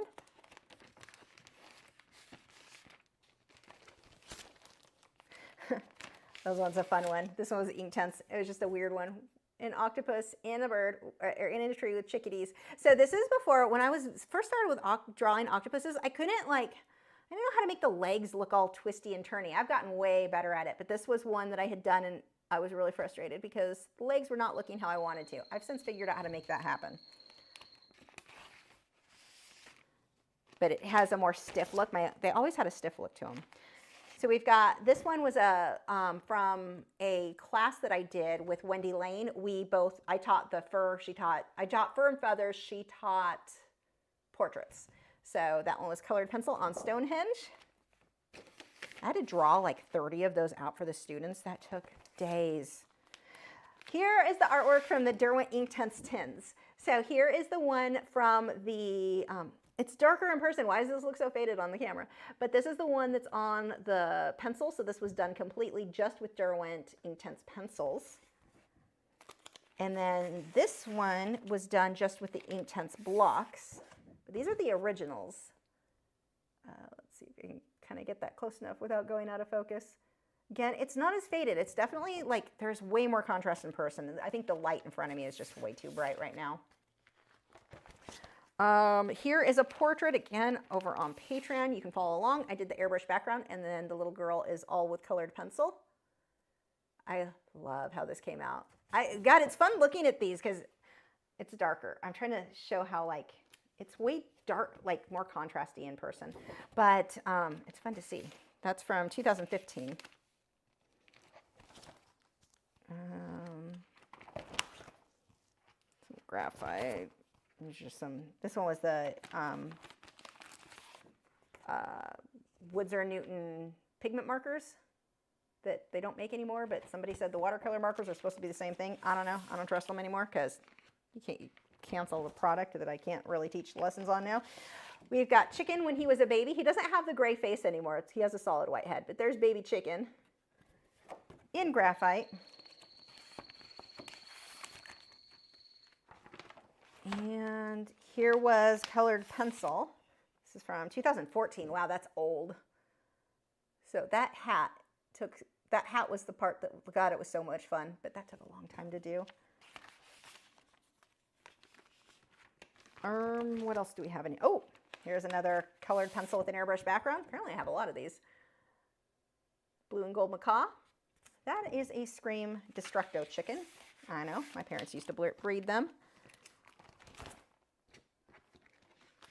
I think this is an Inktense rose. Pretty sure that's Inktense.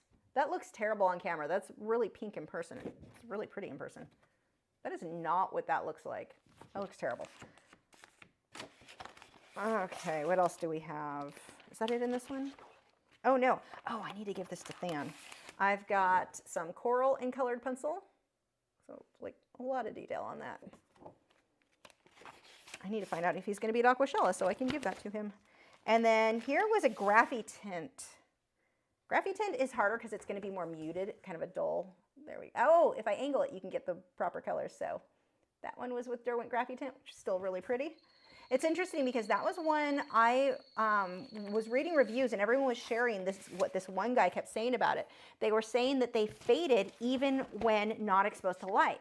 Well, then that's not a light fast issue because that's an issue with something else is going on there. So I suspect that guy was either using tap water, although I used tap water on that one and mine still didn't fade. That depends on what tap water, where you live. Or he left it in the car where it was like super hot. Like something else was going on there because mine, that was from years ago and it has never faded. So I don't know. Let's go through and see if there's any questions. No, I think, are we caught up? Yeah, my TV tray, I'm too lazy to go get since it was in a book. I thought that would be easier.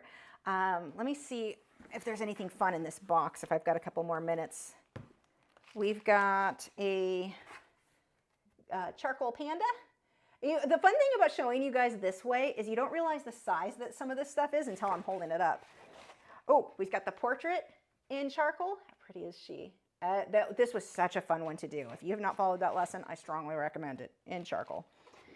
We've got, I need to frame this. Matt wants this guy. My octopus in, do I not have prints of this? I might not, which is kind of stupid because Aquashella would have been convenient to have prints of that one. Octopus in colored pencil. I've got a sea turtle surreal colored pencil with moss and mushrooms. Can't really see easy. If I get too close, it goes out of focus. They're kind of like that. Zombie snail, St. Patrick's Day. I have more in here than I thought I did. I don't want to put this up there. Got a couple more minutes to bid on that pig. Oh, this is not convenient. Okay, you're going to sit on the floor.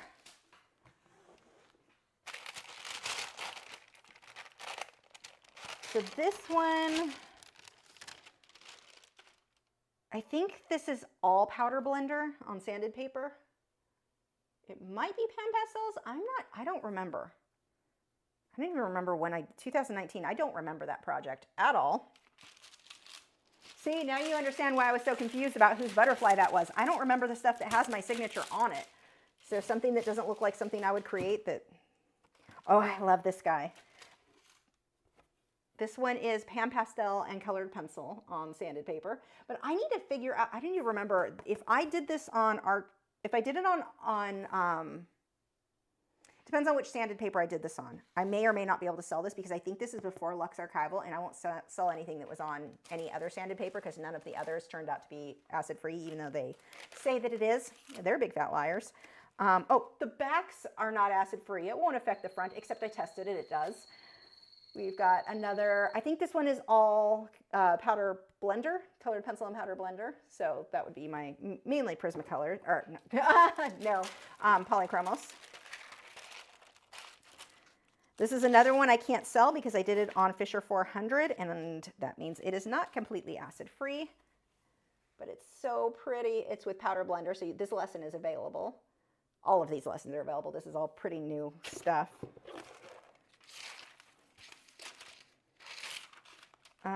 This is colored pencil. This was with the Holbein pencils that I like the use of, hate the company, will not promote or use their products again. Not all Lightfast. There's some serious Lightfast questions.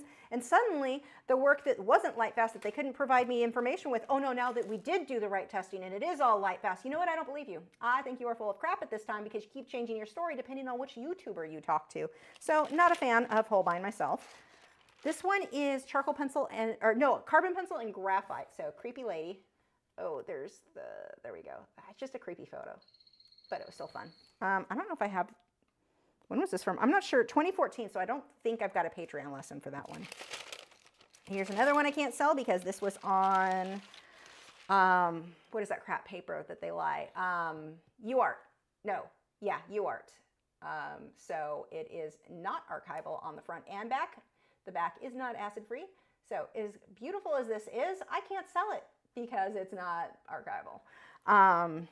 Because the back is not, as it turns out. I might be bitter because I have a lot of really detailed work. And this is why I'm so picky about things being archival. Because you find out years later, like I put so much work into those, and then suddenly I find out, oh, just kidding, the back isn't acid-free, which means it affects the front, which I've tested, and it did affect the front. I tested the fronts of those paper, and they were not testing acid-free. So to put the amount of work I did into these and then find out, just kidding, not archival, even though we say they are actually, and that company is sleazy, I think. In my opinion, they are quite sleazy because people who contacted them about it saying, oh, an artist is saying that you're not archival. Oh, they're wrong. They don't know what they're talking about. They need to educate themselves. I tested it with a pH neutral pen, and it shows your product is not actually acid-free on the back. And those stuff that I've had for years, not acid-free on the front anymore either. So it's either soaking through or because of being stored with the other, it's affecting the front. Either way, front and back, front is now affected. So I think they're quite sleazy. That is my personal opinion, and I will never use it. Again, any of their products or recommend them because I don't feel comfortable selling my artwork because it's not acid-free. And sorry, sort of acid-free isn't good enough. Not a fan of them. I've heard some sleazy stuff about the owner anyway. Like there have been some about how he treats people, and yeah, it's just basically he's just selling sandpaper that would be sold at the hardware store and putting a different backing on it, like rebranding it. So is pretty much what you're buying for top dollar. So yeah, save your money, just buy sandpaper if you don't care if it's archival. Oh, I forgot these. Okay. I also hear he's quite happy if people talk badly about him. But these are just my opinions and things I've personally experienced, so good luck with that. Okay, we are allowed in this country to do reviews and share our opinions. Okay, I think we are all done. Let's see, we have, what is this powder blender you keep talking about? Pan Pastel? No, powder blender is, this is not the same one. It's the same company from Brush and Pencil. I don't even know where I put mine. Oh, it comes in a very similar container to this one. The label is different on the top. And you use it on sanded paper. So like I would put my colored pencil. I've got lessons. You're on Patreon. Go look at there's lessons for powder blender if you look at the colored pencil. But you use this to blend the colored pencil instead of odorless mineral spirits. But you do it on sanded paper. It is wonderful. It's a completely different way to work with colored pencil. So it's very, very cool. Definitely check out those videos. How wet is your brush when using OMS? My first layer's fairly wet, not wet enough that it drips or runs or spreads or anything like that. If you're having that happen, you've got too much OMS. But as I build up layers, each additional layer, it's less and less OMS because I've got so much pigment on the paper. If you use too much OMS, it starts to almost remove it and it starts to slide the pigment around. So each additional layer, each time I continuously like blend with OMS, add more layers, blend with OMS, add more layers. Each additional time I go through that, less and less OMS on that brush to the point where it's almost dry. Let's see. Why don't you sell it cheaper? I don't know what that was asking about. Oh, another quick announcement. For those of you who won the giveaways, I had mini print giveaways like months and months ago. I don't know what happened to them. Did I not send them? Did I lose them? It's been so long. I have no idea, but apparently nobody got them. I finally was like, everyone who won one of those, you're getting two. I'm giving you 2 free prints, mini prints, because I'm pretty sure I screwed that up. When in 1 or 2, I'm like, the post office just lost it. I sent them, it got lost. When it's all of them, yeah, no, that I'm pretty sure was me. So I'm just resending them, but I'm resending them. I don't know. Did I send them the first time? I put 2 in each of them. So you're getting a bonus there. I apologize. I screwed that up. I'm taking the blame. So I've got them all packaged. I just need to put stamps on them. They're ready to go. So sorry about that. Yes, I will be at Aquashella next weekend on May 18th and 19th. If you go to aquashella.com, you can get tickets if you're in the Dallas area. So I will be there with some of my prints, few originals, mostly prints. And yeah, I think we are all good. And UArt is the one that I wouldn't buy products from, and Holbein, either of those. I don't like either of those companies. So anyway, congratulations to whoever just won the pig. I'll show you again what he looked like. So this is what you will have. How freaking, seriously, he's adorable. I'm really proud of him. Okay. Anyway, thank you guys so much. Thank you to our moderators who, well, moderate. It's not redundant at all. You can check out their channels. You have Nick Edgar, who hardly ever uploads, but when he does, it's worth it. So you definitely want to check it out. We've got Joseph Fincham and Clark Fine Art. Both of them do live streams every week. Lots of videos there. You definitely want to check their channels out. And I think that's it. Thank you guys so much. Thank you for all the super chats. And I will see you next week with a rooster or a hen. I think it's a hen.